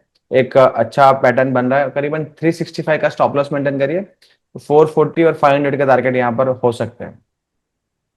चलिए ठीक है। इसके अलावा मोबाइल लैब देख लीजिए, इनके पास 78 की बाइंग है, 2999 शेयर्स। बिल्कुल बने रहिए। अर्निंग्स के बाद यहाँ पर शार्प मूव आया था, और वो मूव अभी भी कंटिन्यू है, मोमेंटम में काफी बढ़िया स्टॉक, और करीबन 90 तक जा सकता है। स्टॉप लॉस आपका 72 का उसके आसपास रख सकते हैं। हम्म। ठीक है। चलिए, इसके अलावा बीडीएल पर हमने बातचीत कर ली है। रामचंद्र जी, आप प्लीज थोड़ा सा पहले जुड़ जाते तो आपको लाइव कमेंट्री हम सुना देते, लेकिन आपको थोड़ा सा अब वीडियो को रिवाइंड करना पड़ेगा। लेकिन अभी मत कीजिएगा, अभी जो है ये शो देख लीजिए, क्या पता कुछ बेहतर अपॉर्चुनिटी आप लोगों के लिए मिल जाए। अ, अगला सवाल सर यहाँ पर हमारे पास आया है एमसीएक्स को लेकर के, फ्रेश बाइंग यहाँ पर किन लेवल्स पर होनी चाहिए। जी, देखिए ऋषि जी, अगर थोड़ा सा रिकॉल कराओ तो अर्निंग्स के बाद करीबन हमने मॉर्निंग शो किया था, और 2650 के अराउंड 3% डाउन था हम्म। अर्निंग्स के बाद। तब मैंने बताया था कि यहाँ पर इतनी बड़ी गिरावट अर्निंग्स के बाद क्यों आ रही है, नहीं समझ में आ रहा है, बट एक अच्छी बाइंग हम्म। अपॉर्चुनिटी हो सकती है। और एक स्टॉप लॉस भी हम्म। काफी करीब था, करीबन 2550 का, और वहां से देखिए करीबन हम्म। 2900 के आसपास की हमें एक रैली देखने को मिली है। करीबन 6 to 8% का एक अच्छा अपमूव मिला है। अर्निंग्स काफी बढ़िया हम्म। निकल के आया है। और अब देखिए गोल्ड की तरफ जो सेबी ने अप्रूवल भी दे दिया है, एफपीआई नॉन एग्री जो प्रोडक्ट्स है वहां पर कमोडिटीज में एफपीआई इन्वेस्ट कर सकते हैं, तो उनके लिए गेम चेंजर हो सकता है। अभी भी देखिए, मैं एक इवेंट में भी जो मुंबई में था वहां पर भी मैंने देखा, तो कमोडिटीज की तरफ काफी एक पॉजिटिव रुझान है, और यहाँ पर जो वॉल्यूम्स आगे जाने वाले सेशन में बढ़ने वाले हैं, तो एक काफी एक हम्म। पॉजिटिव आउटकम निकल के आया है। तो मेरा बुलिश व्यू रहेगा। अब थोड़ा सा चल चुका है तो थोड़ा सा स्टॉक में करेक्शन आ सकता है, करीबन 28 2850 के जोन में एक अच्छी अपॉर्चुनिटी रहेगी। अर्निंग्स भी बेहतरीन निकल के आए, और यहाँ पर आप लंबी अवधि के लिए प्लान कर सकते हैं। और जो 2500 का एक जोन है, किसी भी वजह से वहां पर मिल रहा है, तो नो ब्रेनर है, वहां पर आप बाय करके रखिए। यहाँ पर मुझे लग रहा है लॉन्ग टर्म के अंदर यहाँ पर 4000 3600 4000 के टारगेट्स बन सकते हैं। चलिए ठीक है। इसके अलावा यहाँ पर आपके सेगमेंट की तरफ पढ़ लेते हैं। अगले सेगमेंट का नाम है वरुण की रडार पर, जहां पर हम चर्चा करेंगे उन स्टॉक्स के बारे में जहां पर हम जानेंगे कि वरुण सर का क्या व्यू है और आगे के लिए कहाँ पर आप लोगों के लिए अपॉर्चुनिटी बन रही है, आपको बाय करना है, सेल करना है, होल्ड करना है या फिर एग्जिट करना है। एक एक करके एक एक शेयर के ऊपर हम बातचीत करेंगे। लेकिन उससे पहले, जिस तरीके का हमने ये लास्ट सेशन देखा है, पूरा वीक रहा है। अब क्या है, अर्निंग सीजन जो है वो क्लोज हो चुका है, तो आने वाला वीक जो है इस लिहाज से भी ज्यादा इंपॉर्टेंट है कि क्या कुछ डेवलपमेंट नए निकल करके आए हैं। जो ऑलरेडी जिन कंपनीज की ऑर्डर बुक अगर हम देखें, उसमें कई सारे ऑर्डर्स अवेलेबल है, उनके एग्जीक्यूशन किस तरीके से हो रहा है और कौन से बड़े ट्रिगर्स बाजार को मिलते हुए नजर आ रहे हैं। सर, सबसे पहले तो हम यहाँ पर बातचीत कर रहे थे डिफेंस के बारे में। लास्ट की वीक में डिफेंस टेक में हमने एक अपसाइड आते हुए देखा है, यहाँ पर आपको कुछ पसंद आ रहा है? जी, निफ्टी डिफेंस में पॉजिटिव व्यू है, और करीबन हमने बात भी की थी ड्यूरिंग द वीकेंड, वहां पर एक ब्रेकआउट है, और यहाँ पर जो हम्म। ब्रेकआउट है एचएएल लीड कर रहा है। तो देखिए एचएएल के हम्म। अंदर आप देखेंगे तो काफी दिनों से, यानी काफी महीनों से यहाँ पर ब्रेकआउट नहीं था। अब स्टॉक ने फाइनली 5000 का लेवल निकाल लिया है। एचएएल मुझे काफी पसंद है, अगर कोई गिरावट आती है तो यहाँ पर बिल्कुल बाइंग अपॉर्चुनिटी रहेगी। स्टॉप लॉस थोड़ा सा हम्म। डीप रहेगा क्योंकि स्टॉक एक काफी बड़ा चल चुका है, बट अभी भी 4700 के अराउंड एक स्टॉप लॉस मेंटेन कर सकते हैं। टारगेट जो है करीबन 5250, और उसके ऊपर 5600 के टारगेट बन सकते हैं। एचएल मुझे हम्म। यहाँ पर लग रहा है काफी अच्छा ब्रेकआउट देके यहाँ पर सस्टेन कर रहा है, तो बड़ी रैली बन सकती है यहाँ पर। चलिए, बड़ी रैली बन सकती है। अब यहाँ पर मैं आगे कुछ और डिफेंसिव स्टॉक्स पर बात करती हूँ, लेकिन एक सुपर चैट के जरिए सवाल आ चुका है तो उसको हम पहले ले लेते हैं। Ellenbarrie industrial gases, sir, इसको लेकर के सुनील चौधरी जी का सवाल है। 1050 शेयर है इनके पोर्टफोलियो में, 332 के भाव पर, 323 के भाव पर। आपका व्यू क्या रहेगा? स्टॉक में ढूंढ रहा हूँ, मुझे मिल नहीं रहा, आप बताएंगे उसको खाली स्पेल मैं कर बिल्कुल पाएंगे? स्पेल आउट कर देती हूँ। ELLEN अच्छा, Ellen Barry. BARR, Ellen Barry. जी। देखिए बड़ी गिरावट थी स्टॉक के अंदर, और बिल्कुल ट्रैक में नहीं है, तो काफी बार तो ऐसा होता है कि दर्शकों से जानने मिलते हैं नए स्टॉक्स, ये हमारे ट्रैक में नहीं था। देखिए आज जानने को मिला है, करीबन 637 के लेवल्स बने थे, वहां से बड़ी गिरावट आई थी। आई थिंक हाल ही में हम्म। लिस्टेड स्टॉक है, और यहाँ पर अगर आप देखेंगे तो बड़ी गिरावट के बाद एक बेस बिल्डिंग है करीबन 250 के जोन में, और यहाँ पर स्टॉक ने एक अच्छा रेंज ब्रेकआउट दिया ऑन डेली चार्ट्स। तो टेक्निकली हम्म। काफी स्ट्रक्चरली साउंड लग रहा है।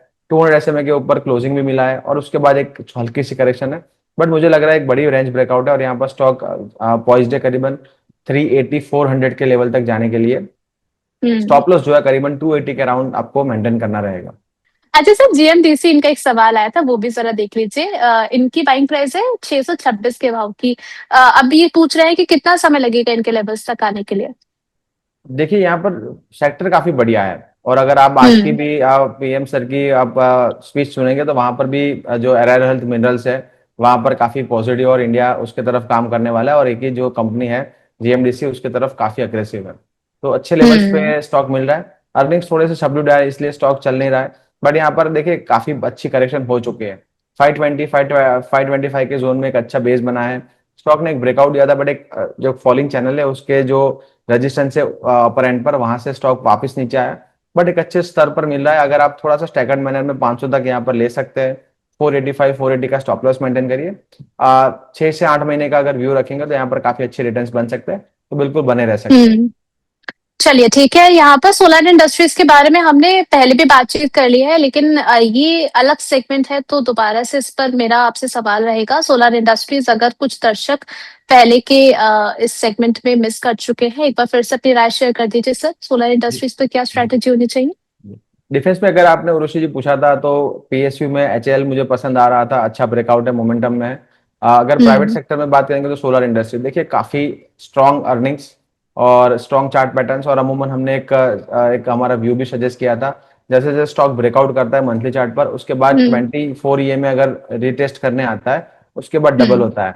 तो करीबन 12,000 और 12,500 के जोन बने थे, एक ब्रेकआउट के बाद रिटेस्ट आया था। अब उसका अगर आप पैटर्न रिपीट देखें तो करीबन 24,000 के टारगेट बन सकते हैं विद इन अ ईयर। तो यहाँ पर मुझे लग रहा है काफी अच्छा पैटर्न है।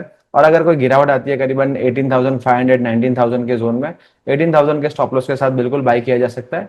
या फिर अगर ये ब्रेकआउट आपके कल के सेशन के जो हाइज निकालता है तो भी आप खरीदारी हम्म। कर सकते हैं मोमेंटम ट्रेडिंग के लिए। यहाँ पर 22,000 के टारगेट्स तो काफी जल्दी बन सकते हैं। 22,000 के टारगेट सोलर इंडस्ट्रीज के अंदर बन सकते हैं। स्टॉप लॉस यहाँ पर आपको सुझाया गया है, उस पर जरा कड़ी नजरें अपनी रखिएगा। इसके अलावा सर, कोचिन शिपयार्ड का जरा चार्ट देख लीजिए। 52 वीक हाई बनाया 1979 के लेवल पर। आपकी राय क्या रहेगी?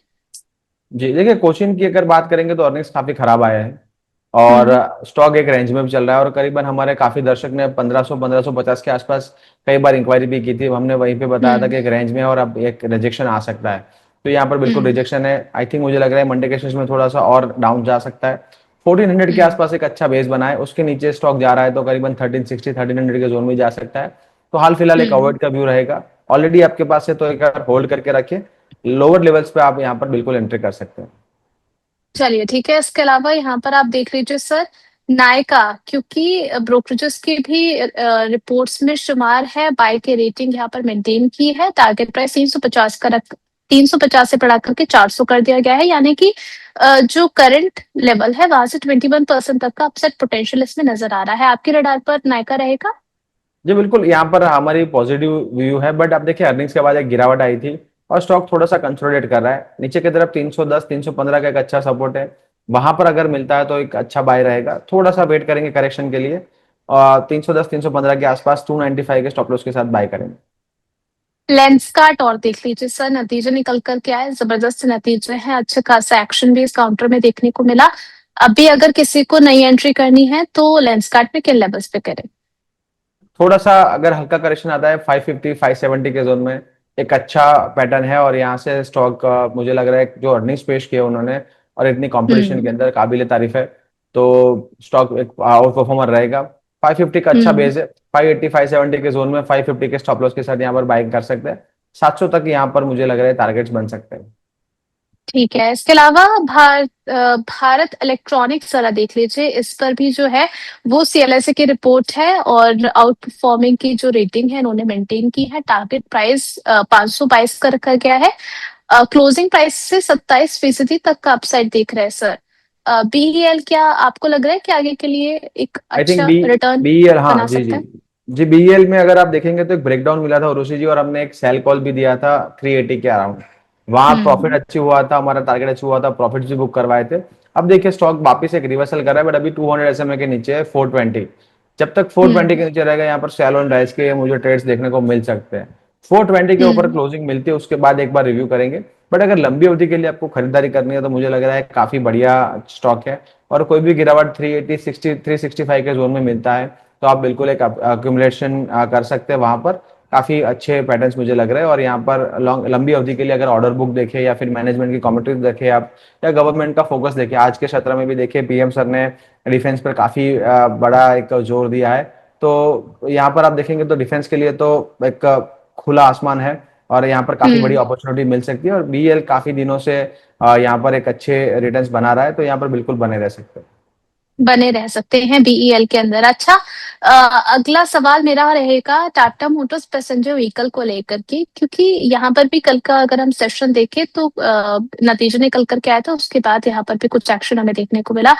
ऐड करने की रेटिंग दी है जेएम फाइनेंशियल ने और 375 का टारगेट प्राइस दिया है, यानी कि अपने क्लोजिंग प्राइस से 12.1% का अपसाइड पोटेंशियल देख रहे हैं, क्योंकि इनका मानना है कि जिस तरीके से डोमेस्टिक पैसेंजर व्हीकल का मजबूत डिमांड हमें मार्केट के अंदर देखने को मिल रहा है, और अगर मैं ईयर ऑन ईयर बेसिस पे बात करूं तो इनका वॉल्यूम और रेवेन्यू दोनों में ही अच्छी खासी ग्रोथ देखने को मिली है। वॉल्यूम में 46.3% का उछाल देखने को मिला, रेवेन्यू में 67% से ज्यादा का उछाल है, लेकिन क्रूड की वजह से कुछ मार्जिन पे दबाव देखने को मिला। आपकी राय क्या रहेगी टाटा मोटर्स पैसेंजर व्हीकल पर? अवॉइड की सलाह रहेगी ऋषि जी। देखिए यहाँ पर अगर आप जो ब्रोकरेजेस उन्होंने जो व्यू भी दिया है तो 375 के हम्म। अराउंड है, तो यहाँ पर बहुत बड़ी कोई अपसाइड नहीं है।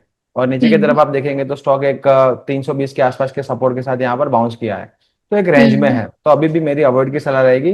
जब तक यहाँ पर हम्म। अर्निंग्स डिलीवर नहीं होते तब तक यहाँ पर मेरी अवॉइड की सलाह रहेगी। उससे अच्छा टाटा मोटर कमर्शियल व्हीकल टीएमसीवी में अच्छी अपॉर्चुनिटी है। टीएमसीवी हम्म। में एक ब्रेकआउट है, और करीबन 440 450 के जोन से यहाँ पर आप स्टॉप लॉस के साथ बाय कर सकते हैं। इन्वर्टेड एचएनएस का ब्रेकआउट भी है, और करीबन 550 तक के टारगेट टीएमसीवी में बन सकते हैं। तो अगर स्विच करना है तो टीएमसीवी में स्विच कर लीजिए। उसके बाद फिर से अगर टीएमसीवी में कुछ अच्छे नतीजे आते हैं या फिर मैनेजमेंट की तरफ से कोई गाइडेंस आता है तो वापस स्विच कर सकते हैं। हाल फिलहाल टीएमसीवी में काफी बढ़िया मौके हैं। चलिए ठीक है, तो यहाँ पर टीएमपीवी नहीं टीएमसीवी जरा देख करके चल सकते हैं आप लोग। आप लोग के कुछ और सवाल यहाँ पर मैं ले लेती हूँ, उसके बाद बढ़ेंगे कमोडिटीज की तरफ, वहां पर सोने चांदी की बातचीत की जाएगी। अगर आपके इससे जुड़े कोई सवाल है तो आप वो भी भेज सकते हैं। और आनंदिया जी, एटीएफ से जुड़ा आपका जो सवाल है मैं उसी सेगमेंट में कवर करूंगी, तो आप थोड़े से धैर्य के साथ हमारे साथ बने रहिएगा। डिक्सन टेक्नोलॉजी सर, 385 के भाव पर देव जी ने दे रखी है, इसमें स्टॉप लॉस कहाँ पर लगाना चाहिए इन्हें? डिक्सन टेक्नोलॉजीज कौन से रेट पर लिया है मैडम? 385।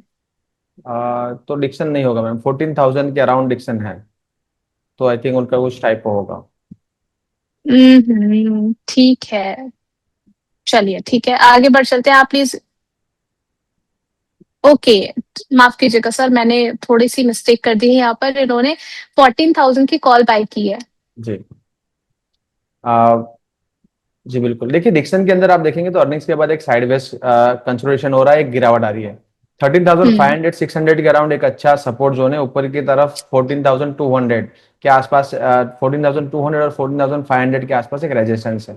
ब्रेकआउट हम्म बिल्कुल आ सकता है, बट एंटिसिपेशन में अगर आप रहेंगे तो आपके जो कॉल साइड है वहां पर एक जैसे कि आप बोलेंगे तो एक डीके हो सकता है, तो मैं भी भूल रहा हूँ जो हम्म वर्ड है, तो डीके हो सकता है। तो यहाँ पर एक स्टॉप लॉस बिल्कुल मेंटेन करके चलिए।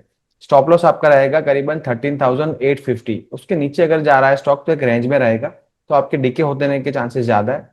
फ्यूचर लिया होता तो मैं आपको 13,600 का स्टॉप लॉस बताता, बट 13,800 का स्टॉप लॉस मेंटेन करिए। ऊपर की तरफ 14,500 का ब्रेकआउट आएगा तो 15,000 के भी टारगेट बन हम्म। सकते हैं। चार्ट वाइज अच्छा है, बट एक थोड़ा सा कंसोलिडेशन जोन लग रहा है, एक रेंज में फंसा हुआ लग रहा है स्टॉक, तो एक स्टॉप लॉस मेंटेन करके बिल्कुल चलिए। अच्छा ठीक है, फिजिक्स वाला देख लीजिए, 131 के भाव पर इन्होंने लिया हुआ है, इनकी बाइंग प्राइस से काफी नीचे है, 117 पर। कितना टाइम लगेगा सर रिकवरी में? देखिए 120 का एक स्टॉप लॉस है स्ट्रिक्ट, अभी भी अगर स्टॉप लॉस करना है तो कर सकते हैं। यहाँ पर चार्ट पैटर्न्स मुझे नेगेटिव लग रहे हैं और स्टॉक में और लोअर लेवल बन सकते हैं, करीबन 110 90 के जोन में भी जा सकता है। तो यहाँ पर नेगेटिव रुझान रहेगा जब तक स्टॉक 140 135 के ऊपर क्लोज नहीं आएगा। यहाँ पर सैलून राइज के ट्रेड मिलेंगे, तो एक बार एग्जिट करना है तो बिल्कुल एग्जिट कर सकते हैं। ठीक है, इसके अलावा तारिक खान जी हैं, अनंतराज और मॉस्ट्रिप पर आपकी राय जानना चाह रहे हैं। अनंतराज इन्होंने बाय किया है 586 पर, और मॉस्ट्रिप में 197 की इनकी खरीद है। जानना चाह रहे हैं कि यहाँ से 1 साल के लिए होल्ड कर सकते हैं दोनों दोनों को ही?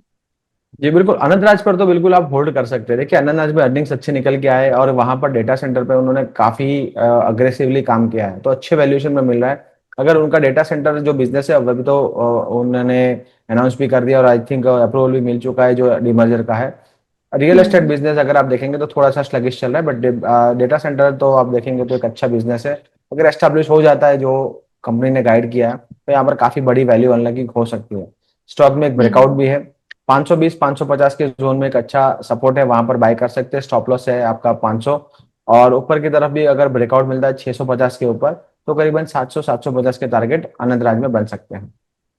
ठीक है, और मॉस्ट्रिप में सर? जी, मॉस्टिक में आप देखिए यहाँ पर एक बड़ी गिरावट के बाद स्टॉक स्टेबलाइज कर रहा है। 200 का stop loss, strict stop loss maintain करिए। ब्रेकआउट अगर आता है तो करीबन 220 के ऊपर मिलेगा, तब तक एक रेंज में रहेगा। 200 के नीचे स्टॉक में एक और गिरावट आ सकती है, जो स्टॉक को करीबन 165 140 के जोन में भी लेके जा सकती है। थोड़ा सा नेगेटिव भी रहेगा, बट 200 SMA के आसपास कंसोलिडेट कर रहा है।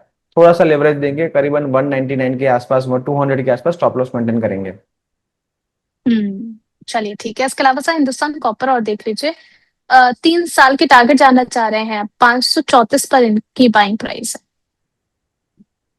देखिए 3 साल का व्यू है तो बिल्कुल सोचना ही नहीं है, कोई भी गिरावट आती है यहाँ पर बाय करिए, क्योंकि कॉपर का फ्यूचर जो है वो काफी ब्राइट है। और जो चीजें इलेक्ट्रिफाइड हो रही है, इलेक्ट्रिफिकेशन हो रहा है, वहां पर कॉपर की डिमांड और बढ़ती रहेगी। और क्योंकि मैं इतना साउंड बुलिश कर रहा हूँ क्योंकि मैं अभी ही एक हम्म कमोडिटी कॉन्फ्रेंस अटेंड करके आया हूँ, और वहां पर कॉपर जो भी बेस मेटल्स है, इंडिया काफी बड़ी जो आप बोलेंगे तो काफी बड़े स्केल पर एक मेटल हब बनने जा रहा है। तो यहाँ पर तो हम्म कॉपर या फिर कोई भी मेटल की अगर आप बात करेंगे तो यहाँ पर काफी पॉजिटिव रुझान है। और कॉपर आप देखेंगे तो अभी भी एक डिमांड में रहेगा आने वाले दिनों में, क्योंकि सप्लाई डिमांड साइड काफी बड़ा एक गैप है और वो गैप फिल करने में अभी भी 3 से 4 साल लग सकते हैं। यहाँ पर मेरा पॉजिटिव व्यू रहेगा। एक अच्छा बेस बन हम्म चुका है 440 440 450 के अराउंड। स्टॉप लॉस यहाँ पर मेंटेन करिए, ऊपर की तरफ 600 और फिर 700 के जोन बन सकते हैं। और 3 साल का नजरिया तो यहाँ पर आपको कंपाउंडिंग भी काफी अच्छा हो सकता है। बिल्कुल बने रहिए, स्टॉप लॉस आपका 420 440 के अराउंड रख सकते हैं। चलिए ठीक है, अब बढ़ चलते हैं कमोडिटीज की तरफ। सोने, चांदी, क्रूड और नेचुरल गैस में क्या आपको रणनीति अपनानी चाहिए? कहाँ पर आपको खरीदारी करनी है, कहाँ पर बिकवाली करनी है? और साथ ही साथ किन लेवल्स पर, अगर आप फिजिकल फॉर्म में सोना या चांदी खरीदने के बारे में सोच रहे हैं, किसी पर्व के लिए, किसी त्योहार के लिए, किसी को गिफ्ट करने के लिए, अगर आप सोच रहे हैं कि चलिए सोने चांदी में से कुछ तो खरीद लिया जाए, तो वो भी हम वरुण सर से समझेंगे कि किन जो भाव पर है आपको बाय करना है? सबसे पहले चांदी के बारे में बात करेंगे सर। 1 साल में ज़बरदस्त रिटर्न चांदी ने दिखाया है और अब अगर हम देखें तो सोने से ज़्यादा तेज़ी के साथ इसमें हमें लास्ट सेशन में गिरावट देखने को मिली। अब आगे के लिए टेक्निकल चार्ट्स पर आपको कैसी लग रही है चांदी? और जी क्या इम्पोर्टेंट लेवल्स हैं? जी। अगर थोड़ा सा रिकॉल करेंगे उर्वशी जी, तो हमने करीबन 1,39,500 1,40,000 में गोल्ड बाई की सलाह दी थी। अच्छे लेवल्स पर से यहाँ पर करीबन 1,55,000 के टारगेट्स दिए थे, अचीव हुए हैं। अब थोड़ा सा हुँ, देखें कंसोलिडेशन हो सकता है 1,55,500 1,55,600 के जोन में थोड़ा सा कंसोलिडेशन हो सकता है। अगर पुल बैक आता है तो करीबन 1,51,000 1,50,000 के जोन में जा सकता है, वहां पर एक अच्छी बाइंग अपॉर्चुनिटी रहेगी। सिल्वर में भी अब हुँ, देखिए $70 तक मुझे अपसाइड लग रही है। एक बड़ी रेंज थी करीबन 55 से लेके $60 की रेंज ब्रेकआउट है, और हुँ, $70 तक अब यहाँ पर कोई रेजिस्टेंस नहीं दिख रहा है, विच मीन्स हुँ, एमसीएक्स के अंदर 2,27,000 का एक हडल था, वो पार कर चुका है। 2,34,000 और 2,40,000 के दो टारगेट से अचीव हो चुके हैं। अब पुल बैक पे हुँ। आप बाय कर सकते हैं with the stop loss of 2,27,000, और यहाँ पर करीबन 2,55,000 के टारगेट सिल्वर में अंदर बन सकते हैं। दोनों मेटल्स पर हमारा बुलिश व्यू है, बट बाय ऑन डिप करना है। हाल फिलहाल एक रेजिस्टेंस जोन में है, अगर कोई भी डिप आती है तो that would be a buying opportunity. चलिए, डिप में बाय करने की रणनीति यहाँ पर आपको सुझाई गई है। इसके अलावा सर आ जाते हैं थोड़ा-सा फिजिकल फॉर्म में खरीदारी करने के लिए, क्योंकि यहाँ पर किस भाव में जो है खरीदारी की जाए, क्योंकि आने वाला जो सीज़न है, ये पूरा 5-6 महीना कुल मिलाकर के जो भी मैं देखूँ, कई सारे फेस्टिवल्स हैं और अब शुरुआत भी हो चुकी है। तो आपकी राय क्या रहेगी सर, सोना-चांदी खरीदें तो बेहतर क्या रहेगा? सिल्वर में ज्यादा एक रैली बन सकती है, क्योंकि डॉलर टर्म्स में आप देखेंगे तो काफी बड़ी अपसाइड दिख रही है अभी भी। और हुँ, जो टारगेट्स है यहाँ पर करीबन 2,55,000 के भी टारगेट बन सकते हैं सिल्वर के अंदर। तो अभी भी 20,000 पॉइंट्स की यहाँ पर मुझे एमसीएक्स में रैली दिख रही है। तो सिल्वर मेरा हुँ। प्रिफर्ड पिक रहेगा, बट देखिए गोल्ड में तो किसी को ना नहीं बोल सकते इंडिया के अंदर। और अगर हुँ, अगर ना बोलेंगे तो देखिए सबसे पहले तो वुमेन्स जो है लड़ने आ जाएंगे, तो गोल्ड पर हुँ। फिजिकल फॉर्म में तो आप कभी भी बाय करिए। हाँ, अगर निवेश के लिए बाय कर रहे हैं तो थोड़ा सा वेट कर लीजिए, 1,45,000 1,47,000 के आसपास काफी अच्छे जोन है। चलिए ठीक है, अगर आप निवेश के नज़रिए से देख रहे हैं तो थोड़ा-सा वेट कीजिए, अगर आपको किसी को गिफ्ट देना है तो नोबडी कैन स्टॉप यू। लेकिन nobody can stop me to ask your questions. SBI gold ETF buy किया है अनंत्या जी ने 142 के भाव पर, और एसबीआई सिल्वर ईटीएफ बाय किया है इन्होंने 279 पर। दोनों में ही आपकी राय? जी, देखिए सिल्वर में अगर आपने एटीएफ ने अगर थोड़ा एवरेज कर लिया होता है यहाँ पर 220 के जोन में, तो एक अच्छा रहता। फिर से एक अपॉर्चुनिटी मिल सकती है वहां पर, अगर आप आए तो बिल्कुल बाय करिए।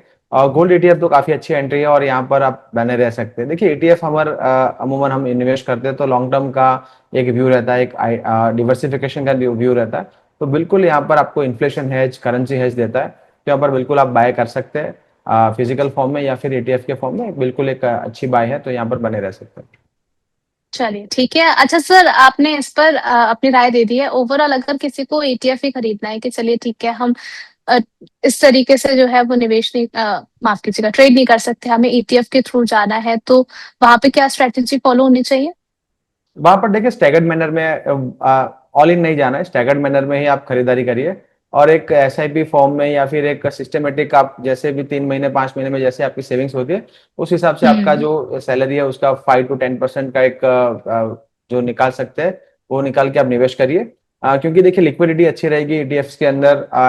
अगर आपको एग्जिट करना है तो अच्छा एक मौका है। फिजिकल फॉर्म में थोड़ा सा वो दिक्कत रहता है, और प्योरिटी पर भी हम्म, थोड़ा क्वेश्चंस रहता है। तो ईटीएफ एक अच्छा हम्म, मौका है, एक अच्छा एक जरिया है आपके निवेश को बढ़ाने का। और साथ में जो इन्फ्लेशन हेज और जो हमने डिवर्सिफिकेशन की बात की आपके पोर्टफोलियो में, वो भी बढ़िया तरीके से बनी रहती है। तो ईटीएफ एक अच्छी अपॉर्चुनिटी है, हम्म। बट स्टैगर्ड मैनर में एसआईपी फॉर्म में करना चाहिए। चलिए ठीक है। इसके अलावा अगर थोड़ा सा लॉन्ग टर्म की मैं बात करूं सर, तो जबरदस्त रैली ऑलरेडी हम सिल्वर में विटनेस कर चुके हैं। क्या लॉन्ग रन के लिए सोना ही फिलहाल सेफ एसेट की तरह कंसीडर करके चले, वहां पर ही अपना कैपिटल एलोकेशन ज्यादा रखना चाहिए, या फिर सिल्वर भी आगे के लिए बरकरार रहेगी? जी देखिए, अभी जो हाल फिलहाल गोल्ड टू सिल्वर रेशियो है, या फिर जो सिल्वर का अदर इंडस्ट्रियल डिमांड जो है, उस हिसाब से हम्म, सिल्वर बेटर लग रहा है। बट देखिए जो परसेंटेज वाइज है आप थोड़ा सा ऊपर नीचे कर सकते हैं, बट सिल्वर गोल्ड बोथ आप इन्वेस्टेड रह सकते हैं। क्योंकि अगर देखिए साथ में ही दो बुलियंस जो मेटल्स चलते हैं, तो अगर आउट परफॉर्मेंस हम्म। कभी ना कभी थोड़ा ऊपर नीचे हो जाता है, बट साथ में एक अच्छा आउट परफॉर्मेंस निकलता है। और गोल्ड की हम्म। अगर आप बात करें तो काफी सालों से गोल्ड ने हम्म। इंडियंस को एक हेज दिया है इन्फ्लेशन और करेंसी के। तो देखिए करेंसी, हम्म। गोल्ड ने एक बड़ा एक अंडर परफॉर्मेंस दिया था अगर आप 3-4 साल पहले की बात करें, और जो वॉरेन बफेट जैसे हम्म। बड़े इन्वेस्टर है उन्होंने भी लॉस में बेचा था। बट इंडिया में हम्म। जो गोल्ड है वो कंटिन्यूअसली राइज होता गया है, क्योंकि हम्म। करेंसी आपकी वीक होती जा रही है।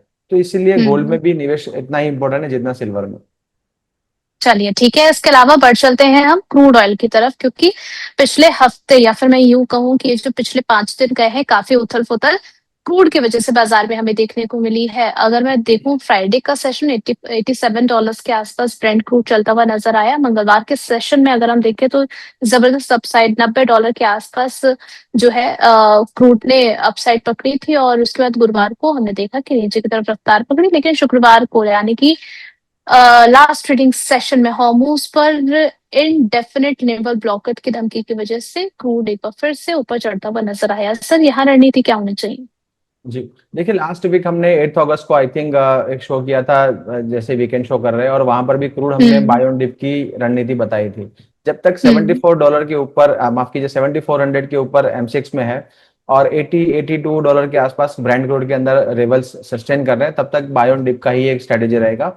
और यहाँ हम्म। पर ऊपर की तरफ आप देखेंगे तो करीबन $90-92 के जोन में ब्रांड के अंदर एक रेजिस्टेंस है। तो यहाँ पर एमसीएक्स में करीबन 8200 के आसपास एक रेजिस्टेंस मिलेगा। तो एक बैंड में कारोबार होता रहेगा, ऊपरी तरफ आप सेल कर सकते हैं, नीचे की तरफ आप अच्छी तरह से बाय कर सकते हैं। एक बड़ी रेंज में जो क्रूड है कारोबार कर रहा है।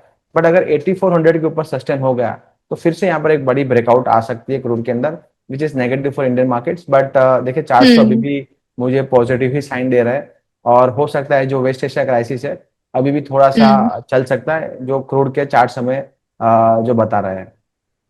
ठीक है, यानी कि अभी जो है मिडिल ईस्ट आप लोगों को जरा थोड़ा और दिक्कत दे सकता है। इसी बीच नेचुरल गैस भी जरा सर देख लीजिए, यहाँ पर भी पिछले सेशन की अगर हम बात करें तो फिर गिरावट देखने को मिली थी। अब आगे के लिए क्या रणनीति नेचुरल गैस में अपनाई जाए?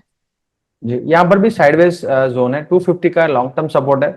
और ऊपर की तरफ आप देखेंगे तो जो रेजिस्टेंस था, जो सपोर्ट था 275-270 का, वो एक रेजिस्टेंस है और एक गैप जोन भी है। तो वहां से लगातार रेजिस्टेंस कर रहा है, और अपने जो शॉर्ट टर्म मूविंग एवरेजेस है वहां से भी एक रिजेक्शन ले रहा है नेचुरल गैस। तो यहाँ पर सेल ऑन राइस हम्म। का व्यू रहेगा, करीबन 270-268 के जोन में सेल करिए, with the stop loss of 275। Targets करीबन 255-250 के बन सकते हैं। चलिए ठीक है, तो ये रणनीति आपको नेचुरल कैसे बना करके चलनी है। इसके अलावा पिछले हमने क्लोजिंग में बात की थी, जो हमारा वीकेंड शो होता है हमने अदर मेटल्स पर भी फोकस आपको बनाना है। उसमें से वरुण सर आपको कौन सा मेटल अच्छा लग रहा है, और अभी के लिए किस मेटल पे ज्यादा फोकस मेंटेन होना चाहिए?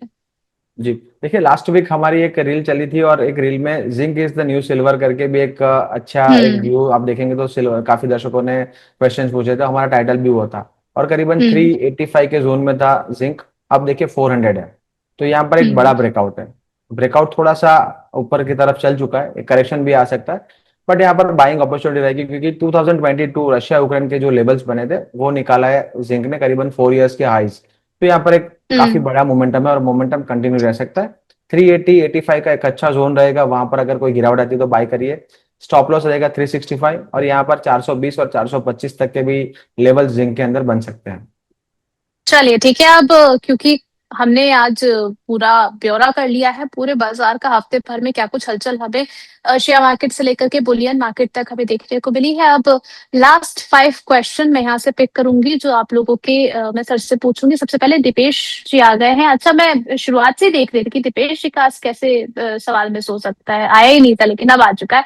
पॉलिसी बाजार और ग्लैंडमार्क फार्मा पर नेक्स्ट वीक के लिए क्या ऑप्शन स्ट्रेटेजी बना सकते हैं या अवॉइड करें, और दोनों में क्या टारगेट लेके चलें? ग्लैनमार्क बार बार रिजेक्शन ले रहा है ब्रेकआउट से, क्या आपकी राय रहेगी सर?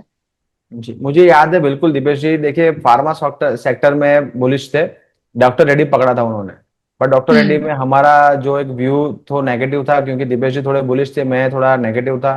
तो उन्होंने दीपेश जी ने वापस चार्ट स्टडी किया है, डॉक्टर रेड्डी छोड़ दिया है, अब ग्लैंडमार्क पर आ चुके हैं, which is a hmm. Good move. यहाँ पर एक अच्छा ब्रेकआउट आ सकता है, 2300 के ऊपर सस्टेन कर रहा है, विच मीन्स एक ब्रेकआउट ऑलरेडी सस्टेन हो रहा है। यहाँ से सीधा मूव है 2400 का। स्टॉप लॉस हम्म। काफी एक अच्छे जोन में, करीबन 2270 के आसपास। तो 2270 के स्टॉप लॉस के साथ यहाँ पर बने रह सकते हैं। 2400 का टारगेट मुझे इमीडिएट लग रहा है, एक ही हफ्ते में आ सकता है ऐसा लग रहा है। तो बिल्कुल ग्लैंडमार्क में एक ब्रेकआउट प्ले करने की कोशिश कर सकते हैं with option also. PB fintech में हम्म। अर्निंग्स के बाद एक अच्छा मूव आया था, अर्निंग्स भी अच्छे थे, बट स्टॉक ने एक बार नेगेटिव रिएक्शन दिया, फिर एक बढ़िया पॉजिटिव रिएक्शन दिया, और उसी कैंडल में वन थर्ड कैंडल में यहाँ पर स्टॉक कंसोलिडेट कर रहा है। फर्स्ट टारगेट वुड बी 1800, और अगर ये सस्टेन करता है तो 1900। तो दो टारगेट बन सकते हैं। स्टॉप लॉस आपका रहेगा करीबन 1700 का। यहाँ पर भी ऑप्शन थ्रू हम्म। प्ले कर सकते हैं। एक अच्छा मोमेंटम लिख रहा है, कंसोलिडेशन भी हो चुका है, एक फॉलो अप मोमेंटम यहाँ पर भी आ सकता है। ठीक है, इसके अलावा सर अगला सवाल देख लीजिए, रोलेक्स रिंग्स को लेकर के इनकी बाइंग प्राइस इन्होंने मेंशन करी है 174 की, 1.5% नीचे की तरफ क्लोजिंग दी है। अब आपकी राय रोलेक्स रिंग्स तो क्या रहेगी? देखिए रुचि जी, अगर आप सच नहीं मानेंगे, बट हमारे ऑफिस पे बड़े स्क्रीन लगे हुए हैं और वहां पर काफी सारे सॉफ्टवेयर चलते रहते हैं, और स्टॉक हम्म। के जो एक्शन होते हैं वहां पर वो तरीके कंडीशंस भी आती है। रॉलेक्स लिंक्स हम्म। मैंने देखा था लास्ट वीक, फिर तो मैं हम्म। मुंबई था, बट मैंने आई थिंक वेनेसडे या फिर ट्यूसडे के सेशन में दिखा था, और करीबन 175 के जोन दिखे, तो मुझे दर्शक का सवाल याद आ गया था। उनकी खरीदारी करीबन 140 के आसपास थी, और उन्होंने राय पूछी थी, और करीबन 160 165 के टारगेट्स हमने बताए थे विद स्टॉप लॉस ऑफ 130। तो मैंने बोला देखिए उनके लेवल्स आ चुके हैं, तो मैं याद भी रखता हूँ उनके सवाल, और काफी बार जहन में चलते रहते हैं। देखिए अभी भी अच्छा ब्रेकआउट है, सस्टेन हो रहा है, और करीबन 200 के टारगेट बन सकते हैं। ट्रेडिंग स्टॉप लॉस आपको बिल्कुल मेंटेन करना है 170 का। चलिए, और आपने कहा आप यकीन नहीं करेंगे सर, हमें आपकी बात पे पूरा यकीन है और जरूर आपने जो है वो अगर आप लोग, यही एक कारीगर चीज होती है कि अगर आप तुरंत किसी भी लाइव सेशन से जुड़ जाते हैं तो आपको रियल टाइम में जो है वो एडवाइस मिल जाती है और आपको बेनिफिट मिल जाता है। अब जैसे कि यहाँ पर आपकी जो बाइंग प्राइस है वहां से 1.5% नीचे की तरफ चला गया रोलेक्स। रणनीति आपको बता दी कि उस अकॉर्डिंग देख लीजिएगा। hyundai मोटर्स को लेकर के रोहित जी आ गए हैं, कह रहे हैं काफी हफ्तों से जो है साइडवेज हो गया है, उस पर आपका राय क्या रहेगा सर? जी देखिए, क्यों ऐसा है, क्योंकि देखिए एक ही बार में देखिए, अगर आपका जैसे आप 23rd या 24th माले पे है आपका स्टोरी पर, तो एक ही बार में आप चढ़ जाएंगे ऊपर, तो फिर थोड़ा सांस लेना पड़ेगा। हुंडई में भी ऐसा हम्म। हुआ है, ऑन 31 जुलाई एक ही दिन में स्टॉक 8-9% चल गया था एक रेंज में से। तो अब थोड़ा हम्म। सा थकान महसूस कर रहा है, तो एक कंसोलिडेशन कर रहा है, बट कंसोलिडेशन हम्म। अच्छा है। कंसोलिडेशन देखिए हेल्दी 21, कंसल्टेशन। जी तो हेल्दी कंसोलिडेशन है, और 2180 2190 के आसपास सपोर्ट लेके बैठा है। आप स्टॉप लॉस जरूर हम्म। मेंटेन करिए 2170 का, और यहाँ पर एक फ्रेश ब्रेकआउट भी आ सकता है, करीबन 2300 के टारगेट बन सकता है। ठीक है, चौथा क्वेश्चन यहाँ पर है, knowledge marine and engineering works को लेकर के, दोनों में ही लॉन्ग टर्म जानना चाह रहे हैं सर, आदित्य इन्फोटेक और नॉलेज मेरीन। और आप लोग जिस तरीके से, जिस भाषा में लिखते हैं क्वेश्चंस अपने, आप लोग को तो मैं दाद देना चाहूंगी। आप लोग समझते हैं कि बिल्कुल मैम समझ जाएंगे, हम बिल्कुल कोशिश करते हैं आपको समझने की। अच्छा सर देख लीजिए दोनों काउंटर्स। जी देखिए, यहाँ पर अच्छे पैटर्न्स है, और यहाँ पर ब्रेकआउट सस्टेन हो सकता है। स्टॉप लॉस आपका 2550 के आसपास एक मेंटेन करिए। अच्छे मोमेंटम में स्टॉक करीबन 3000 भी जा सकता है। हम्म।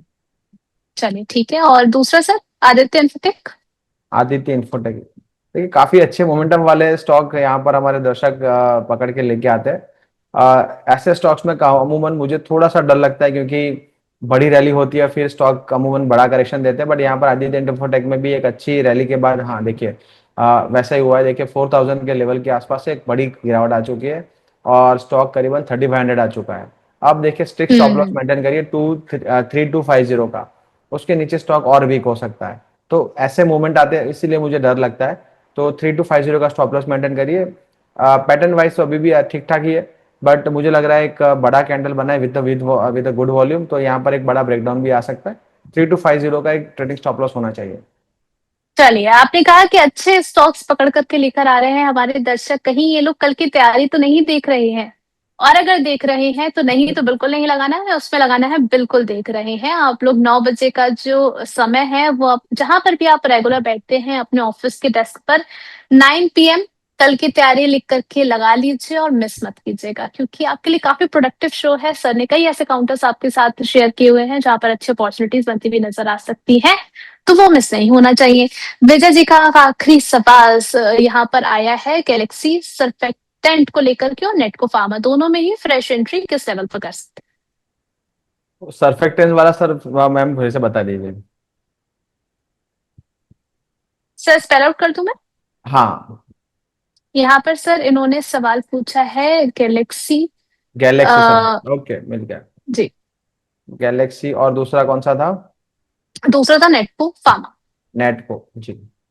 माफ कीजिए, आज थोड़ा सा नेटवर्क इशू, तो मुझे थोड़ा नहीं सुनाई दे रहा है। तो मैं बार बार आपको रिपीट करने के लिए पूछ रहा हूँ। देखिए, गैलेक्सी के अंदर तो आप देखेंगे तो एक बढ़िया एक अपमूव बना है। बड़ा एक हम्म। डाउन ट्रेंड था और कंसोलिडेशन भी हुआ है। करीबन 3600 के जोन से स्टॉक करीबन 1500 आया था, ऑलमोस्ट 50% के करेक्शन के बाद एक रेंज ब्रेकआउट है। स्टॉक हम्म। फंडामेंटली मुझे काफी अच्छा पसंद आ रहा है, और डेली चार्ट्स में अच्छे बेस भी बने हैं, बट बढ़िया मूव आ चुका है ऑलरेडी। अब यहाँ पर आपको हम्म। थोड़ा सा, अगर आपके पास है तो बुक करना है तो 50% बुक कर सकते हैं, क्योंकि प्रीवियस रेजिस्टेंस में है। स्टॉप लॉस जो मेंटेन करना है अगर आपको ट्रेलिंग, तो करीबन 2250 का स्टॉप लॉस मेंटेन कर सकते हैं। थोड़े से हल्के करेक्शन के बाद यहाँ पर स्टॉक में 2800 के लेवल भी बांध सकते हैं, बट एक एक शार्प मूव आ चुका है, तो यहाँ पर थोड़ा सा कंसोलिडेशन भी यहाँ पर स्टॉक में देख सकते हैं। नेटको की बात करें, हम्म। नेटको देखिए लगातार एक डाउन ट्रेंड में है, और इतने बड़े डाउन ट्रेंड के बाद भी अभी भी स्टॉक आप देखेंगे तो थोड़ा सा महंगा है। करीबन आप देखेंगे तो उसका जो बुक वैल्यू देखेंगे तो ऊपर की तरफ है। हम्म। स्टॉक पी करीबन 14 के आसपास है, बट यहाँ पर जो ग्रोथ के कंसर्न्स है यूएस की तरफ से, वो लगातार यहाँ पर अर्निंग्स में डिलीवर नहीं हो रहे, इसकी वजह से यहाँ पर स्टॉक में एक गिरावट है। यहाँ पर एक अच्छे सपोर्ट के आसपास है 850 900 के, अच्छा सपोर्ट है, तो यहाँ पर सेल करने की मैं सलाह नहीं दूंगा, बट अगर 1000 के ऊपर क्लोजिंग मिलती है तो एक बार फिर से ऐड करिए। एक अच्छा बेस हो हम्म। जाएगा, और यहाँ पर शार्प रैली भी देखने को मिल सकती है करीबन 1200 के आसपास। तो थोड़ा हम्म। सा एक रेंज में फंसा हुआ है, बट डाउन साइड काफी लिमिटेड लग रही है। होल्ड करके रखिए, ऐड करना है तो 1000 के ऊपर ऐड कर सकते हैं। चलिए ठीक है। यहाँ पर अब कई सारे सवालों के जवाब आपके दिए जा चुके हैं। अब आपने जिस ऑप्शन को पिक किया है, क्या वो सही स्ट्रेटजी बना रहा है, इसका जवाब जानेंगे हम वरुण सर से। पोल क्वेश्चन लगाया हुआ था सर हमने कि अगले हफ्ते कौन सा सेक्टर सबसे ज्यादा कमाई करा सकता है। यहाँ पर हमारे दर्शक कह रहे हैं कि 40% वोटों के साथ हम बैंक की तरफ जाएंगे और 29% वोट हम देंगे डिफेंस को।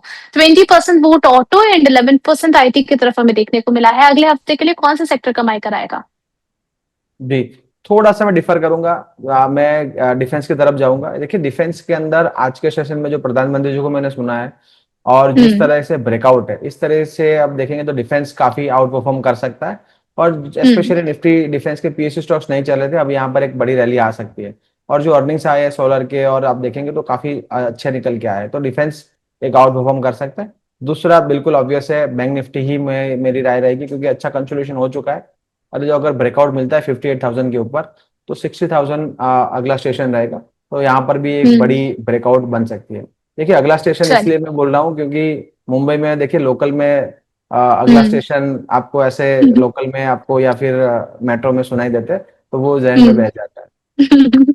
बिल्कुल। और मैं ये भी आपसे आगे कहने वाली थी सर कि आपने इतना ट्रैवल किया और आपने जो है वहां पर जाकर के सेशन अटेंड किया, हमारे व्यूअर्स के लिए भी कई सारी इंपॉर्टेंट इन्फॉर्मेशन जुटा करके आप लेकर आए, आपने शेयर की। और इतना सारा कामकाज करने के बाद आपने शो को मना नहीं किया, आपने नहीं कहा कि मैं रेस्ट करूंगा इतनी जर्नी के बाद। और आपने मोर देन 1 आवर हमारे साथ बैठ करके कंटिन्यूसली डिस्कशन किया। Hats off to you sir. Thank you and so much. Thank you so much join करने के लिए हमारे साथ फाइनेंस ज्ञानी पर। Thank you so much. और डिस्क्लेमर सर आपकी तरफ से। देखिए, थोड़ी देर पहले आपने ही बताया था उर्वशी जी, बैठ के ऐसे ही काम नहीं करना है, काम करना है तो जो इंटरेस्ट है, एरिया ऑफ इंटरेस्ट में ही काम करेंगे, वहां थकान नहीं लगती। तो बिल्कुल वैसे ही है। इसी वजह से यहाँ पर दर्शक जुड़ते हैं, और आज भी काफी संख्या में दर्शक जुड़े, मैंने अभी थोड़ी देर पहले देखा था। तो उनके सवाल भी आ रहे, तो काबिल तारीफ है, और ऐसे जुड़ते रहे। और हमारा अगर कंटेंट पसंद आए तो और अपने दोस्तों को बुलाइए, शेयर करिए, लाइक करिए, तो काफी अच्छा रहेगा। और आज हम्म। के सेशन में देखिए रोशी, जो भी स्टॉक्स की हमने डिस्कशन की है, मेरा फैमिली के कोई पर्सनल व्यू यहाँ पर क्वेश्चन नहीं है। कंपनी कंपनी के model portfolio, being a small case manager या हमारे रिसर्च एडवाइजरी के स्टॉक प्रीमियम क्लाइंट के पास ये हो सकते हैं। काफी सारे माध्यम पर हम लाइव होते हैं, बातचीत होती है। कॉन्फ्लिक्ट ऑफ इंटरेस्ट नहीं है, जिस तरीके से पोजीशन होती है उस तरीके से आंसर हम यहाँ पर आपको राय देते हैं। सिक्योरिटीज मार्केट है, सब्जेक्ट टू मार्केट, कोई भी ट्रेड करे अपने फाइनेंशियल सलाह करके साथ सलाह मशवरा करके ही ट्रेड करे। Past performance does not guarantee any future को ध्यान में रखें। शो में आमंत्रित करने के लिए खूब खूब धन्यवाद। Thank you so much sir. चलिए, तो जितने भी दर्शक हमें देख रहे थे, आप सभी लोगों का बहुत बहुत धन्यवाद। अब आपसे मुलाकात होगी मेरी सोमवार के दिन में। जहाँ पर हम बातचीत करेंगे मार्केट मूवर्स में कि उस दिन की स्ट्रैटेजी क्या बन रही है, कहाँ पर आप लोगों के लिए अपॉर्चुनिटीज बन रही है, तो देखना बिल्कुल मत भूलिएगा। अगर आप भूल जाते हैं और आप समझते हैं कि फाइनेंस ज्ञान ही आपका सबसे अच्छा दोस्त है, तो इस दोस्त को जरा व्हाट्सएप पे ज्वाइन कीजिए। वहां पर हमने आप लोगों के लिए कमेंट सेक्शन में ही एक लिंक लगाया गया है, वहां पर जाइए, उस लिंक पर ज्वाइन कीजिए। व्हाट्सएप चैनल के जरिए आपको पता चल जाएगा कि फाइनेंस ज्ञानी के अपकमिंग शोज कितने देर में आने वाले हैं, तो आप जाकर के तुरंत हमारे साथ वहां से ज्वाइन हो सकते हैं। इसके अलावा चैनल को सब्सक्राइब करना, वीडियो को लाइक करना, शेयर करना बिल्कुल मत भूलिएगा। कीप वॉचिंग फाइनेंस ज्ञानी। Thank you so much.